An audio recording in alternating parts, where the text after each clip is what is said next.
Hare Krishna dear devotees అందరికి మన భాగవతామృతం session కి స్వాగతం అండి. ముందుగా మనం మంగళాచరణ చేసుకుని ఈరోజు సెషన్ లోకి అడుగు పెడతాం. జయ రాధ మాధవ జయ కుంజ బిహారీ జయ గోపీ జన వల్లభ జయ గిరివరధారి యశోదానందన వ్రజ జనరం జన యమునా తీరావనచారి జయ రాధ మాధవ జయ కుంజ విహారీ హరే కృష్ణ కృష్ణ కృష్ణ హరే హరే హరే రామ రామ రామ రామ హరే హరే జయ రాధా మాధవ రాధే జయ రాధా మదన్ మోహన్ రాధే జయ రాధా గోవింద రాధే జయ రాధా గోపీనాథ రాధే निताय गौर हरि बोल निताय गौर हरि बोल हरि नाम संकीर्तन की जय।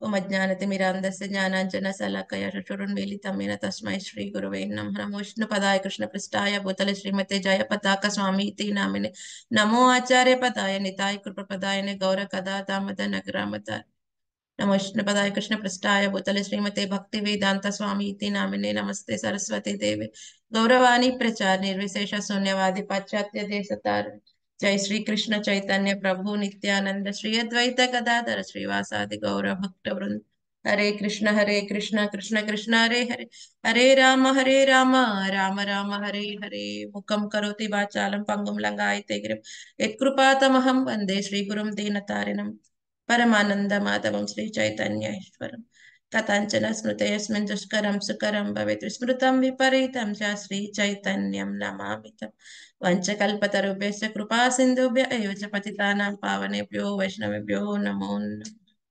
अनंत कोटि वैष्णव वृंद की जय। हरि ओम तत्सत्।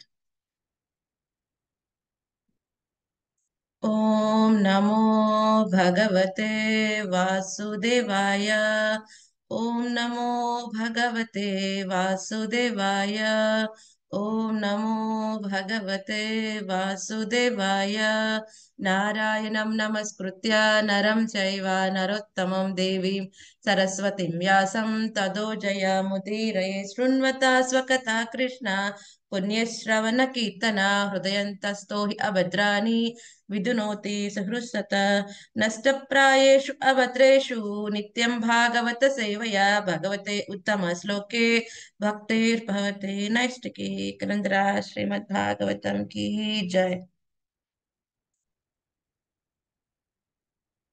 हरे कृष्ण అందరికి స్వాగతం అండి శ్రీమద్ భాగవతం సెషన్ కి. సో మనం తృతీయ స్కందం.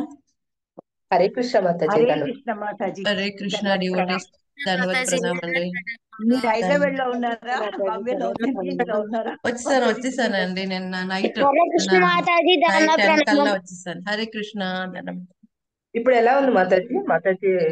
డిశ్చార్జ్ అయిపోయారండి. డిశ్చార్జ్ సాటర్డే ఈవినింగ్ అయిపోయారు మా మమ్మీ. సో మా సిస్టర్ వాళ్ళ ఇంట్లో అక్కడే ఉన్నారు అనమాట, ఇద్దరు సిస్టర్స్. సో ఇంకా అక్కడ ఉన్నారు. సో నిన్న ఆఫ్టర్నూన్ బయలుదేరి మళ్ళీ నేను వచ్చేసాను. ఆరోగ్యం బాగుందా మాతాజీ? ఏమండి? ఆరోగ్యం బాగుందా మాతాజీ? బాగుంది మాతాజీ. ఇప్పుడు రికవర్ అయిపోయారు. జస్ట్ ఏంటంటే అది సర్జరీ చేసిన దగ్గర అది అవుతుంది కదా డ్రెస్సింగ్, ఎవ్రీ ఆల్టర్నేట్ డే వెళ్ళి డ్రెస్సింగ్ చేయించుకోవాలి అంతే. మిగతా అంతా నో ఫుడ్ రిస్ట్రిక్షన్స్ ఏమీ లేదు. అదేంటంటే ఒక ఇన్స్ట్రుమెంట్ వేశారనమాట హార్ట్ రేట్ మెయింటైన్ చేయడం కోసం. అది కట్ చేసి వేస్తారు కదా, సో దానివల్ల అది హీల్ అయ్యేంత వరకు ఇప్పుడు మళ్ళీ డ్రెస్సింగ్ కోసం ఎవ్రీ ఆల్టర్నేట్ డే వెళ్ళాలి మాతాజీ. సో రిమైనింగ్ అంతా బాగున్నారు చక్కగా, మిగతా అంతా నార్మల్ వచ్చేసింది. బట్ ఓన్లీ హ్యాండ్ ఒకటి ఫుల్ గా లిఫ్ట్ చేయలేరు అప్ కి. స్లోగా అది విత్ ఇన్ 1 month కోపప్ అవుతారని చెప్పారు. But everything was good. అక్కడికి వెళ్ళిన సంతోషం తర్వాత గోల్ మాతాజీ. ఏమంటే ఆర్ట్ ఆ పక్కనే ఉండేది కాబట్టి లెఫ్ట్ సైడ్ చెయ్యి ఎత్తడం కొంచెం కష్టం. అది వేస్తారు మాట, ఇన్స్ట్రుమెంట్ వేస్తారు అన్నమాట ఇక్కడ కట్ అదే చేసి. అదే ఆ ఆ ఇన్స్ట్రుమెంట్స్ ఆ అక్కడే వేస్తారు. ఇన్స్ట్రుమెంట్ వేశారు కాబట్టి అది కొంచెం అడ్జస్ట్ అవ్వాలి కదా, మన బాడీలో ఒక పార్ట్ అయిపోవాలి అది లోపలికి. అవునవును సో కుట్లు ఊడిపోకుండా మళ్ళీ ఉండాలి కాబట్టి ఒక హ్యాండ్ ఫుల్ గా పై వరకు లేపకూడదు ఒక 1 month వరకు. బట్ రిమైనింగ్ మూమెంట్స్ అన్ని చేయవచ్చు. సో బట్ షీఈ్ ఓకే, గుడ్. చాలా హ్యాపీ. ఇప్పుడు ప్రస్తుతానికి అయితే అందరూ హ్యాపీ అయిపోయారు, ఫైనల్లీ షీ కేమ్ అవుట్ అని. అదనమాట. మిమ్మల్ని చూడగానే మీరు హైదరాబాద్ లో ఉన్నారా, ఢిల్లీ దగ్గర ఉన్నారా, ఎక్కడున్నారా అని తెలియదు. హైదరాబాద్ లో నేను అమ్మతో ఉన్నాను కదా, సో అప్పుడు అసలు అవకాశం లేదు. నేను అమ్మతో పాటు ఆ అదే రూమ్ లో కదా. ఉన్నాను కదా, సో అప్పుడు అవకాశం లేదు. ఎవ్రీ 1.5 hour కి వస్తూ ఉంటారు నర్సెస్, డాక్టర్స్ చెకప్ కి. సో అక్కడ అవ్వలేదు. సో మళ్ళీ ఇంటికి వచ్చిన తర్వాతే నాకు మళ్ళీ భాగవతం చేతిలోకి వచ్చింది. రైట్. థ్యాంక్ అయినా యూ సో ప్రభుజీ మచ్. కూడా అందరు కూడా పాపం చక్కగా ప్రార్థించారు. చాలా చాలా ధన్యవాదాలు. ఏమండి? ప్రభుజీ కూడా హరే పాపం కృష్ణ ఆఫీస్ మాతాజీ, దండవత్ ప్రణామ్. భాగవతం క్లాసు అన్ని చూసుకోవడం కొంచెం శ్రమే. శ్రమ అయింది, అందుకు వచ్చి తీసుకొచ్చేసారు. సండే మార్నింగ్ వచ్చారు, ఆఫ్టర్నూన్ ఉన్నారు అని తీసుకుని వచ్చారు మళ్ళీ. అబ్బా. సో అట్లీస్ట్ మా ఫాదర్ ఓకే, అట్లీస్ట్ ఇన్ని డేస్ ఉండనిచ్చారు. సో చాలా సంతోషం వాళ్ళకి. అదనమాట. ఫైనల్ గా ఇంటికి వచ్చేసారు కదండి, ఇప్పుడు ఇంకా కష్టం లేదు. హాస్పిటల్ ఉన్నప్పుడు ఎవరైనా అవునవును. లేడీ సపోర్ట్ ఉండాలి కదా. సో ఉమ్. అట్లీస్ట్ కృష్ణ చాలా ఆ అవకాశం సంతోషం అయితే మాతాజీ. ఇచ్చారు. అంతవరకు సంతోషం. భగవానుడి దయ మాతాజీ. సంతోషం. ఎస్ మాతాజీ, చాలా బాగా రికవర్ అవును. అయ్యారు. కృష్ణ కృప. చాలా బాగుంది. మాతాజీ. కృష్ణ కృప. ఎస్, కానీ ఆ హాస్పిటల్ ఎన్విరాన్మెంట్ చూసిన తర్వాత మళ్ళీ నాకు అనిపించింది ఇంతే కదా, మళ్ళీ కొంచెం వైరాగ్యం కొంచెం చక్కగా బాగానే పెరిగింది. ఆ విధంగా కూడా ఉపయోగపడింది. అవునవును, భగవద్గీత భాగవతం చెప్తున్నాం కానీ ప్రాక్టికల్ గా ఇక్కడ చూస్తున్నాం ఏంటి సిచ్యువేషన్ అని. So it was like very tentative. ఒక పర్సన్ అలా జాయిన్ అయ్యారు, విత్ ఇన్ 15 minutes మా ఎదురుగుంటనే తను చనిపోయారు అనమాట. నేను అనుకోండి అప్పటి వరకు very healthy, just some heart problem తో జాయిన్ అయ్యారు. నార్మల్ వార్డ్ లోనే ఉన్నాడు, జస్ట్ సీరియస్ అన్నారు, ఐసీయూకి తీసుకెళ్లే లోపలనే చనిపోయాడు. సో ఇట్ ఇస్ లైక్ అప్పుడు అనిపించింది నిజంగా హాస్పిటల్ కంటూ విత్ ఇన్ ఎ వైల్ ఒకసారి వెళ్తే నిజంగా వైరాగ్యం అనేది వస్తుందేమో డెఫినెట్. సో అది ఆ బెస్ట్ క్షణకాలం ప్లేస్. కోసం ఎన్ని పాటలు పడతాం మాతాజీ. అవునండి, అసలు ఎవరివన్నీ అసలు 30 మంది అంతమంది మామూలుగా ఐ థింక్ వెరీ ఫ్యామిలీ అంతా వచ్చారు. ఐ థింక్ 2-3 days లో ఆపరేషన్ ఉంది తనకి ప్లాన్డ్ గా, బట్ బిఫోర్ దట్ ఓన్లీ తను వెళ్ళిపోయారు. సో అప్పుడు అనిపించింది మా అమ్మ. సో నిజంగా వైరాగ్యం కావాలంటే అప్పుడప్పుడు విత్ ఇన్ వైల్ వెళ్తూ ఉండాలి హాస్పిటల్. అంటే భాగవతం అన్ని ఎవరి భగవద్గీత మీద కావాల్సినంత ఎఫెక్ట్స్ వైరాగ్యం ఇస్తుంది, బట్ డైరెక్ట్ గా విజువల్స్ చూడాలంటే హాస్పిటల్కి వెళ్ళాలి డెఫినెట్. అప్పుడు ఇంకొంచెం ఫీల్ అవుతాం కాబట్టి. డెఫినెట్ గా అప్పుడు నాకు భాగవతం గుర్తొచ్చేసింది. డెఫినెట్ గా భాగవతం ఉండాల్సిందే పక్కన. రైట్. సో అందుకే నేను యాక్చువల్ ఫ్యామిలీ గా అప్పుడు రిలేషన్షిప్. మీ క్లాస్ అందరు విన్నాను, మీ అందరు చదువుతున్నారు. అదంతా విన్నాను నేను అక్కడ, ఆడియో చక్కగా పెట్టుకుని నేను విన్నాను. సో ఆ విధంగా అప్పుడు వెంటనే భాగవతం అట్లీస్ట్ విందాం శ్రవణం, వీళ్ళందరూ వింటున్నారు కదా అని చెప్పి కనెక్ట్ అయ్యాను. ఆ రోజు మీరు ఏదో మాట్లాడుకున్నారు కర్దమం అనే స్టోరీ సంథింగ్ అని నేను వింటున్నాను ఆ రోజు. గంగాసాగర్ అని విన్నాను. అంతలో డాక్టర్ వచ్చారు, మళ్ళీ నేను ఆఫ్ చేశాను, బట్ అది కొంచెం విన్నాను.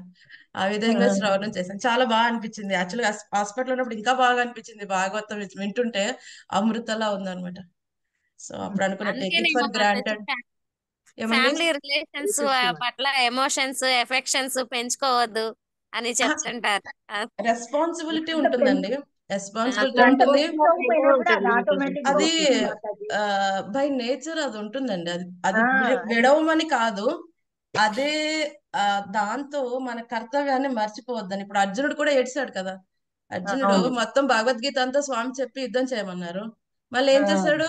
అభిమన్యుడు చనిపోయినప్పుడు కూర్చుని లబో 17 దిబోమని అధ్యాయాలు ఏడ్చాడు. ఆయన పోరాడు. గాంధీవం మర్చిపోయాడు, కృష్ణ భగవాన్ చెప్పిన అన్ని మర్చిపోయాడు, మళ్ళీ ఏడ్చాడు. కానీ తర్వాత ఏం చేశాడు అన్నది ఇంపార్టెంట్. సో ఆధ్యాత్మిక జ్ఞానం ఉన్న వ్యక్తికి లేని వ్యక్తికి తేడా ఏంటే, కొంత ఏడుస్తూనే ఉండిపోతారు, కొంతమంది దాన్ని అధిగమించి వాళ్ళ కర్తవ్యం చేస్తారు. సో అది తేడా. అంటే ఎమోషన్స్ ఉండవా? డివోటీస్ కి ఎమోషన్స్ ఉంటాయి, బట్ తప్పకుండా ఉంటుంది. ఎమోషన్స్ చేత కంట్రోల్ అవ్వబడరు అనమాట.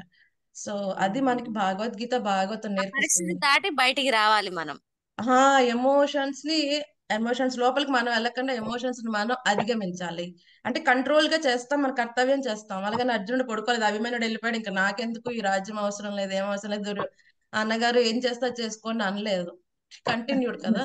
సో అది ఇంపార్టెంట్. సో అది మనకి నేర్పిస్తుంది. Emotions are required. డివోటీస్ కూడా ఎమోషన్స్ తోనే ఉంటారు. మీకు చెప్పాను కదా, ఒకసారి రామానుజాచారి దగ్గరికి ఇద్దరు వస్తారు ఒకేసారి సన్యాస తీసుకోవడానికి. ఒక వ్యక్తి అడుగుతారు రామానుజాచారిని, నాకు సన్యాసం ఇవ్వండి, నాకు చాలా వైరాగ్యం వచ్చింది. ఇంకో వ్యక్తి అంటాడు, ఒకరికి ఇస్తానంటారు రామానుజాచారి ఆ టైంలో. సో వీళ్ళిద్దరు క్వాలిఫికేషన్స్ చెప్పుకోవాలి. ఇంకో వ్యక్తి అంటాడు, జస్ట్ ఒక 2 days క్రితమే నా వైఫ్ చనిపోయింది, నాకు ఎటువంటి అటాచ్మెంట్ లేదు, ఎటువంటి ఒక చుక్క కూడా కన్నీరు రాలేదు, so I'm most eligible. Ramanujachari అంటే యు ఆర్ డిస్క్వాలిఫైడ్. ఓకే, నువ్వు ఎలిజిబుల్. ఎందుకనంటే ఇన్ని సంవత్సరాలు నీకు సర్వ్ చేసిన వైఫ్ చనిపోతే నీకు ఎటువంటి రెస్పాన్సిబిలిటీ ఫీల్ అవ్వట్లేదు నువ్వు. అంటే ఎమోషన్స్ అవసరం, బట్ ఎమోషన్స్ చేత కంట్రోల్ అవ్వకూడదు. అంటే కంట్రోల్ అవ్వకుండా ఉండాలి. సో రామాచారి వేరే అతనికి ఇనిషియేషన్ ఇస్తారు, but you have to train your self more అని చెప్తారు. సో ఎమోషన్స్ ఉండకూడదు అని కాదు, రెస్పాన్సిబిలిటీస్ ఇచ్చిపెట్టమని కాదు, రెస్పాన్సిబిలిటీస్ చేయాలి. ఎమోషన్స్ ఉంటాయి, బట్ ఎమోషన్స్ లోపలికి మనం వెళ్ళిపోకూడదు. అవి మనం కంట్రోల్ కంట్రోల్ చేయకూడదు, చేయాలి. మనం వాటిని అధిగమించాలి. అదన్నమాట. ఎలాగైతే ఎమోషన్స్ ని కంట్రోల్ చేయాలి కదా మాతాజీ. కంట్రోల్ చేయాలి. మనం. అది మనకి ఆధ్యాత్మిక జ్ఞానం శక్తిని ఇస్తుంది మాతాజీ, లేకపోతే వెరీ డిఫికల్ట్ అన్నమాట. రైట్. సో హరే డెఫినెట్ గా కృష్ణ మాతాజీ, దండవత్ ప్రణామం. ధన్యవాద్ ప్రణాళి డివోటీస్. ఇంకా కానీ యాక్చువల్ గా నాకు ఇంకా ఉన్నారా భాగవతం మాతాజీ? వింటుంటే చాలా బాగుంది. ఏమండి? బ్రదర్స్ అండ్ సిస్టర్స్ ఎవరు ఉన్నారా మీకు? ఇంకా ఇద్దరు సిస్టర్స్, ఇద్దరు హైదరాబాద్ లో ఉన్నారు. అవునా? ముగ్గురు ఇద్దరు సిస్టర్స్ చెల్లెలే. అన్నమాట మీరు లేడీస్. ముగ్గురు సిస్టర్సే. సో వాళ్ళిద్దరికి ఇప్పుడు అప్పుడు మీరే అప్పచెప్పొచ్చేసాను పెద్ద నేను. అన్నమాట. ఏమండి? మీరే పెద్ద. పెద్ద పెద్ద, అందుకనే చూడాల. రెస్పాన్సిబిలిటీ కూడా హై ఉంటేనే పెద్ద, లేకపోతే పెద్ద ఉండదు. సో మాటలతో పాటు చేయాలి కూడా యాక్షన్స్, అప్పుడే రెస్పాన్సిబిలిటీ ఉంటుంది. హైదరాబాద్ లో ఎక్కడ జరిగింది మాతాజీ ఆపరేషన్? ఈ స్టార్ హాస్పిటల్ ఉంది కదా, స్టార్ బంజారా హిల్స్ లో ఉంది కదండి, అవునవును, ఎస్ మాతాజీ ఉన్నది. అక్కడే జరిగింది. అది నేను చదివింది పుట్టింది అక్కడే మాతాజీ, హైదరాబాద్ లో. అవునా? ఓకే, అయితే మీకు బాగా తెలిసి ఉంటుంది హైదరాబాద్ మొత్తం. అక్కడే ఉన్నాను ఈ 3 days. రైట్. ఇస్కాన్ అబిట్స్ కి వెళ్దాం అనుకున్నాను, బట్ అవకాశం లేదు, నాకు మదర్ తో అయిపోయింది. దగ్గర అన్నారు, బట్ వెళ్ళలేకపోయాను. అదొక్కటే తప్ప మిగతా హరే అంతా కృష్ణ మాతాజీ. హరే కృష్ణ మాతాజీ. హరే కృష్ణ ప్రభు. ఇప్పుడు ఎక్కడున్నారు మాతాజీ? మీరు హైదరాబాద్ లో ఉంటారా మాతాజీ? ఇప్పుడు హైదరాబాద్ కదా వచ్చేసాను ప్రభు, నిన్న నైట్ వచ్చేసాను. ప్రభు మాతాజీ, మీరు ఎప్పుడైనా హైదరాబాద్ వచ్చినప్పుడు మాకు చెప్పండి మాతాజీ, మీ దర్శనం మాకు కావాలి. డెఫినెట్ గా ప్రభు. లాస్ట్ 3 days నేను అక్కడే ఉన్నాను. మొన్న మాకు తెలియదు మాతాజీ. గురువారం వెళ్ళాను, గురు శుక్ర శని, నిన్న ఆఫ్టర్నూన్ వరకు అక్కడే ఉన్నాను. నిన్న ఈవినింగ్ 6:30 ఫ్లైట్ తీసుకుని మళ్ళీ వచ్చేసాను. అయ్యో, ఒకసారి మమ్మల్ని అందరినీ తీసుకెళ్ళండి మాతాజీ ఏదైనా టూర్ కి, అప్పుడు మిమ్మల్ని మీట్ చేయొచ్చు అందరూ. డెఫినెట్ గా వెళ్దామండి, డెఫినెట్ గా వెళ్దాం. ఒకసారి ప్లాన్ చేద్దాం. కానీ ఏమైందంటే అందరు అక్కడక్కడక్కడ అయిపోయారు కదా, ఒకసారి ప్లాన్ చేద్దాం డెఫినెట్. అదే ఎక్కడికైనా ఒక దగ్గర మీట్ అయ్యేటట్టు అందరూ ప్లాన్ చేస్తే అందరూ వస్తాం. డెఫినెట్ గా ప్లాన్ చేద్దాం మాతాజీ, అది అవసరం యాక్చువల్ గా. డెఫినెట్ గా ప్లాన్ చేద్దాం. ఎలా ఉంది మాతాజీ? సో మదర్కి ఎలా ఉంది మాతాజీ ఇప్పుడు? ఏమండి? మదర్కి ఎలా ఉంది మాతాజీ? ఇప్పుడు బాగున్నారు ప్రభు, రికవర్ అవుతున్నారు, బట్ ఓన్లీ పెయిన్ ఉంది. బట్ స్టిచెస్ ఇంకా ఫుల్ గా సెల్ఫ్ హీలింగ్ ఇవి కదా, ఇప్పుడు మొత్తం అంతా ఓపెన్ చేయక్కర్లేదు, అవి హీల్ అయిపోతున్నాయి కదా. సో ఇంకా ఓపెన్ హార్ట్ సర్జరీ జరిగిందా మాతాజీ? ఆవిడకి 10 years క్రితం ఓపెన్ హార్ట్ సర్జరీ అయింది, బట్ ఇప్పుడు ఏమైందంటే అది హార్ట్ రేట్ డౌన్ అయిపోయింది. మిగతా అన్ని పారామీటర్స్ కరెక్ట్గానే హార్ట్ రేట్ డౌన్ అయితే పేస్ మేకర్ వేశారు మాతాజీ. ఇన్స్ట్రుమెంట్ ఉంటుంది అనమాట, దాన్ని బాడీ లోపలికి అమర్చి హార్ట్ కి కనెక్షన్ చేస్తారు దాని వైర్స్ ని. సో అది హార్ట్ రేట్ మెయింటైన్ చేస్తూ ఉంటుంది సర్టెన్ అమౌంట్ అన్నమాట. సో అలా పెట్టాల్సి వచ్చింది, ఎందుకంటే ఆవిడకి 30-31 వరకు వెళ్ళిపోయింది. ఇంకా బిలో 30 అయితే it's like it leads to heart failure అనమాట. ఇంకా అందుకని అంత సీరియస్ అయిపోయింది, అందుకని పెట్టాల్సి వచ్చింది మాత్రం సడన్ గా. మాతాజీకి ఎంత ఉంటుందో ఏజ్? 54 years అంతే. అప్పట్లో తొందరగా పెళ్లిళ్ళు అయిపోయాయి కదా. అవునవును. యాక్చువల్ గా అందరు నేను మా మదర్ వాళ్ళ సిస్టర్ అంటున్నారు నన్ను. చాలా ఉంది పరిస్థితి అక్కడ. ఎప్పుడైనా ఊర్లో అయినా అలాగే అంటారు. ఆవిడ అసలే సన్నగా ఉంటారు, సో మీ సిస్టర్ అని అడుగుతున్నారు. అవునవును సిస్టర్ నే అని చెప్పాను. కొంతమంది వాళ్ళు నమ్మేశారు కూడా. సో అలా జరిగింది. ఆవిడ చిన్నదే, బట్ 38 years అప్పుడు ఆవిడకి అది అయింది ఓపెన్ హార్ట్, బట్ ఇప్పుడు ఇలా వచ్చింది అనమాట. So but actually it like చెప్పేటప్పుడు కంటే నాకు శ్రవణం చేస్తే ఇంకా చాలా బాగుంది. 2 days నేను భాగవతం శ్రవణం చేశాను కదా, చాలా బాగుంది. మీ అందరు చాలా అదృష్టవంతులు.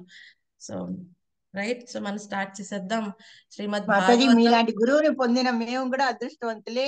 మీ మాతాజీ వీడియోస్ నేను అందరికి నా ఫ్రెండ్స్ పంపిస్తుంటే మళ్ళా పంపించు, మళ్ళా ఇట్లా మార్నింగ్ క్లాసెస్ ఉంటే సెక్షన్స్ చెప్పు, మేము దానికి అటెండ్ అవుతాం అంటున్నారు అప్పుడప్పుడు ఫోన్ చేసి. వెరీ నైస్ మాట. యాక్చువల్గా కీర్తన ఒక ఎత్తు అయితే శ్రవణం చాలా బాగుంటుంది. శ్రవణం చాలా బాగుంటుంది. ఎంత వినాలనిపిస్తుంది. నేనైతే యాక్చువల్గా ఈ 3 days ఎక్కువ శ్రవణం చేస్తూనే ఉన్నాను. ఎందుకంటే మదర్ ఎక్కువ పడుకుంటూ ఉండేవారు. But I was like little afraid, నిద్ర వచ్చేది కాదు. సో ఇంకా రికార్డింగ్ ఏదైనా మహారాజ్ది కానీ ప్రభుపాద్ రికార్డింగ్ కానీ శ్రవణం చేస్తూ ఉన్నాను. బట్ ఇట్ వాజ్ లైక్ చాలా హార్ట్ కి మనసుకి చాలా స్ట్రెంగ్త్ గా ఉండేది. So 5 days almost very rare గా నేను స్లీప్ చేశాను. బట్ నెక్స్ట్ డే హెల్తీగానే ఉండేది బికాస్ ఆఫ్ శ్రవణం. భాగవతం ఎక్స్పెషల్లీ భాగవతం శ్రవణం ఎట్టి సమయంలో కూడా విడిచిపెట్టకూడదు అనమాట. నాకైతే అది రియల్ గా తెలిసింది ఈసారి మాత్రం. So it is like wonderful. Thank you so much dear devotees. మీ అందరు అసోసియేషన్ లో భాగవతం మనం 3 స్కందాలు చేసాం. నేను లేకుండానే మీరు 8వ అధ్యాయం మొత్తం కంప్లీట్ చేసేసారు. ప్రభు చెప్పారు 9వ అధ్యాయంలోకి వచ్చేసాం మేమని. సో మన 9వ అధ్యాయం స్టార్ట్ చేసేద్దాం. సో నిన్న 9వ ఇవాళ అప్లోడ్ చేయలేదు కదా మాతాజీ, పాతయ్య పెట్టుకొని విన్నాము. నేనే నేను చేయాలి కూడా మాతాజీ. మాతాజీ. అదే ఈ రోజు చేయలేదు. వేరే మొత్తం అంతా ఇల్లు అలా ఉంది. సో అవునా? రేపు అప్లోడ్ చేస్తాను మాతాజీ. అలాగే తెలుగు మాతాజీ. గీతాను అప్లోడ్ చేయలేదు, ఇది అప్లోడ్ చేయలేదు. నా కోసం అది వెయిట్ చేస్తున్నాయి. బట్ ఓకే, మిగతావన్నీ ఫాస్ట్. కొంచెం ఇంట్లో ప్రియారిటీ ఉంది కదా.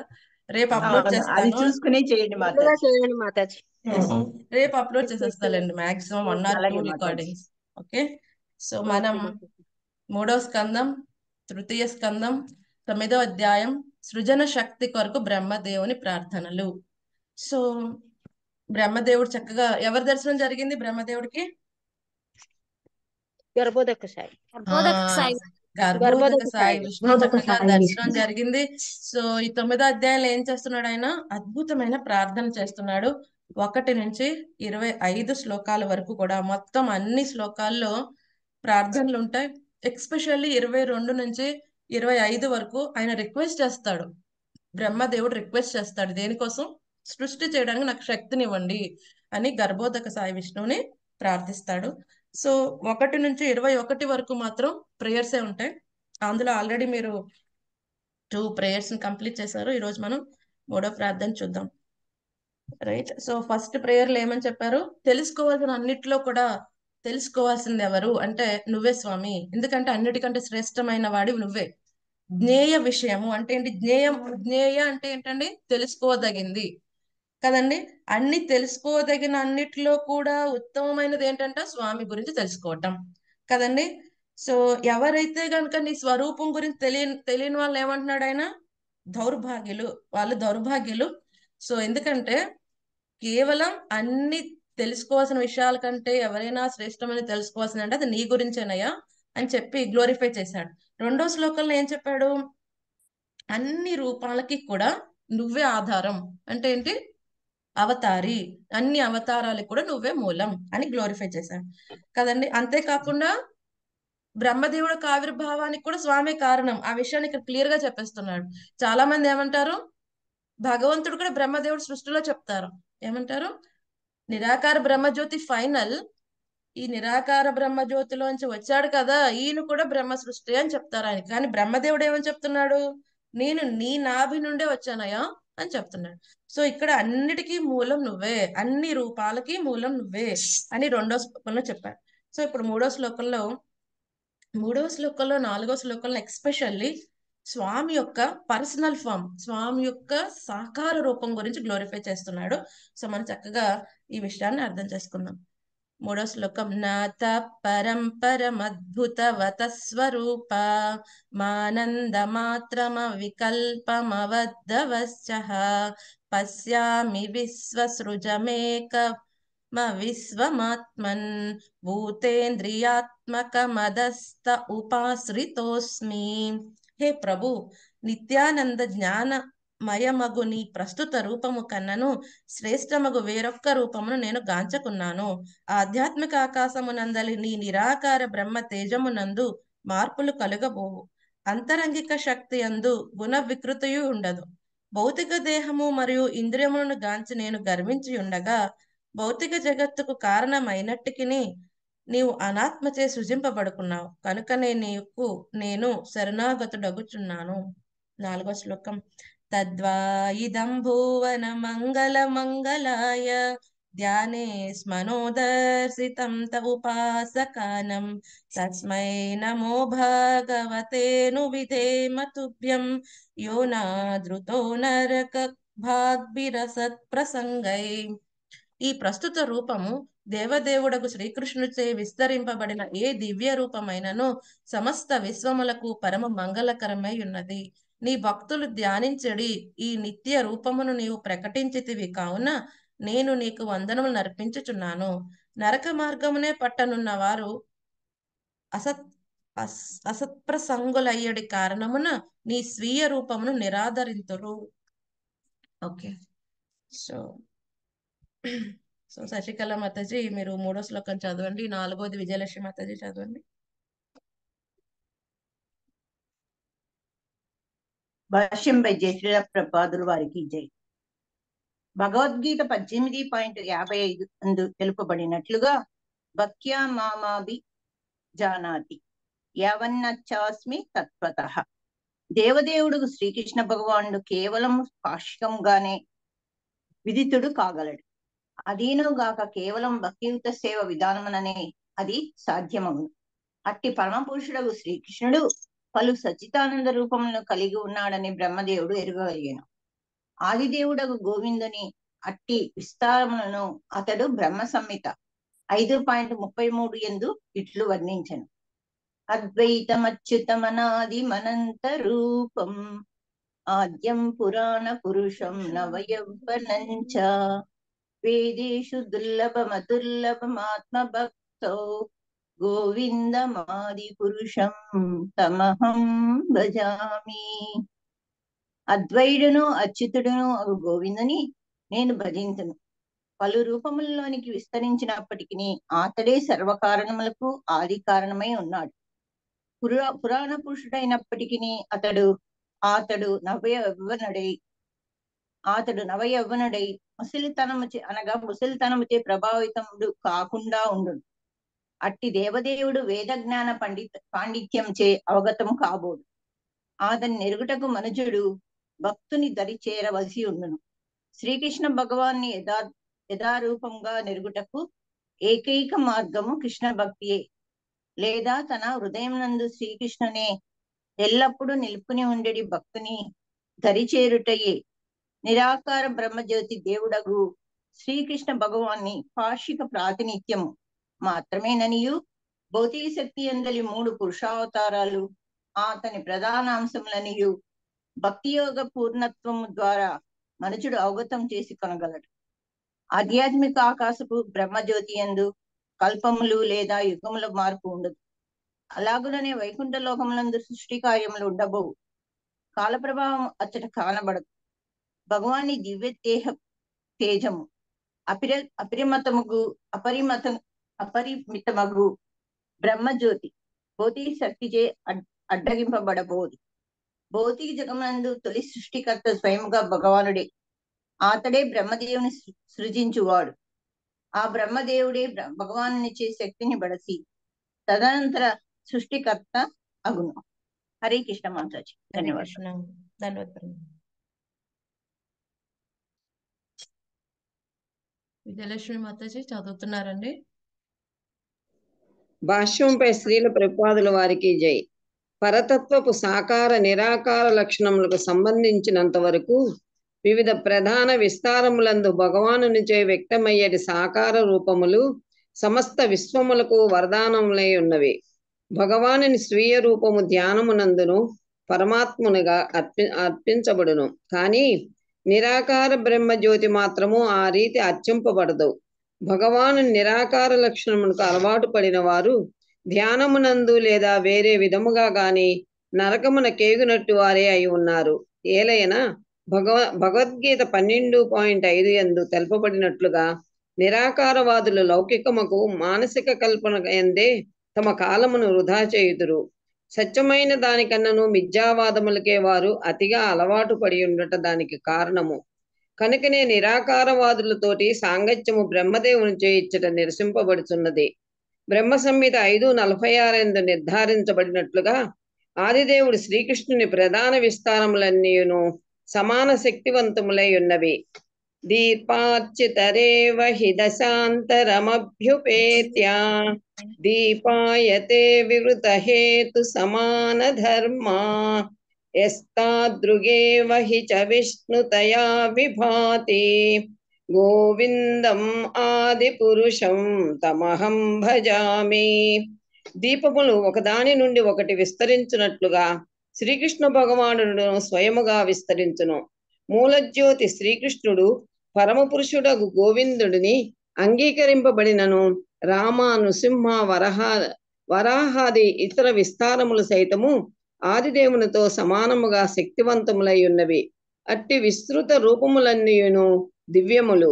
పరమసత్యము భౌతిక స్పర్శచే కలుషితము కాబోదని ఈ శ్రీమద్భాగవతములోని ఆది ఎందే స్పష్టపరచబడినది.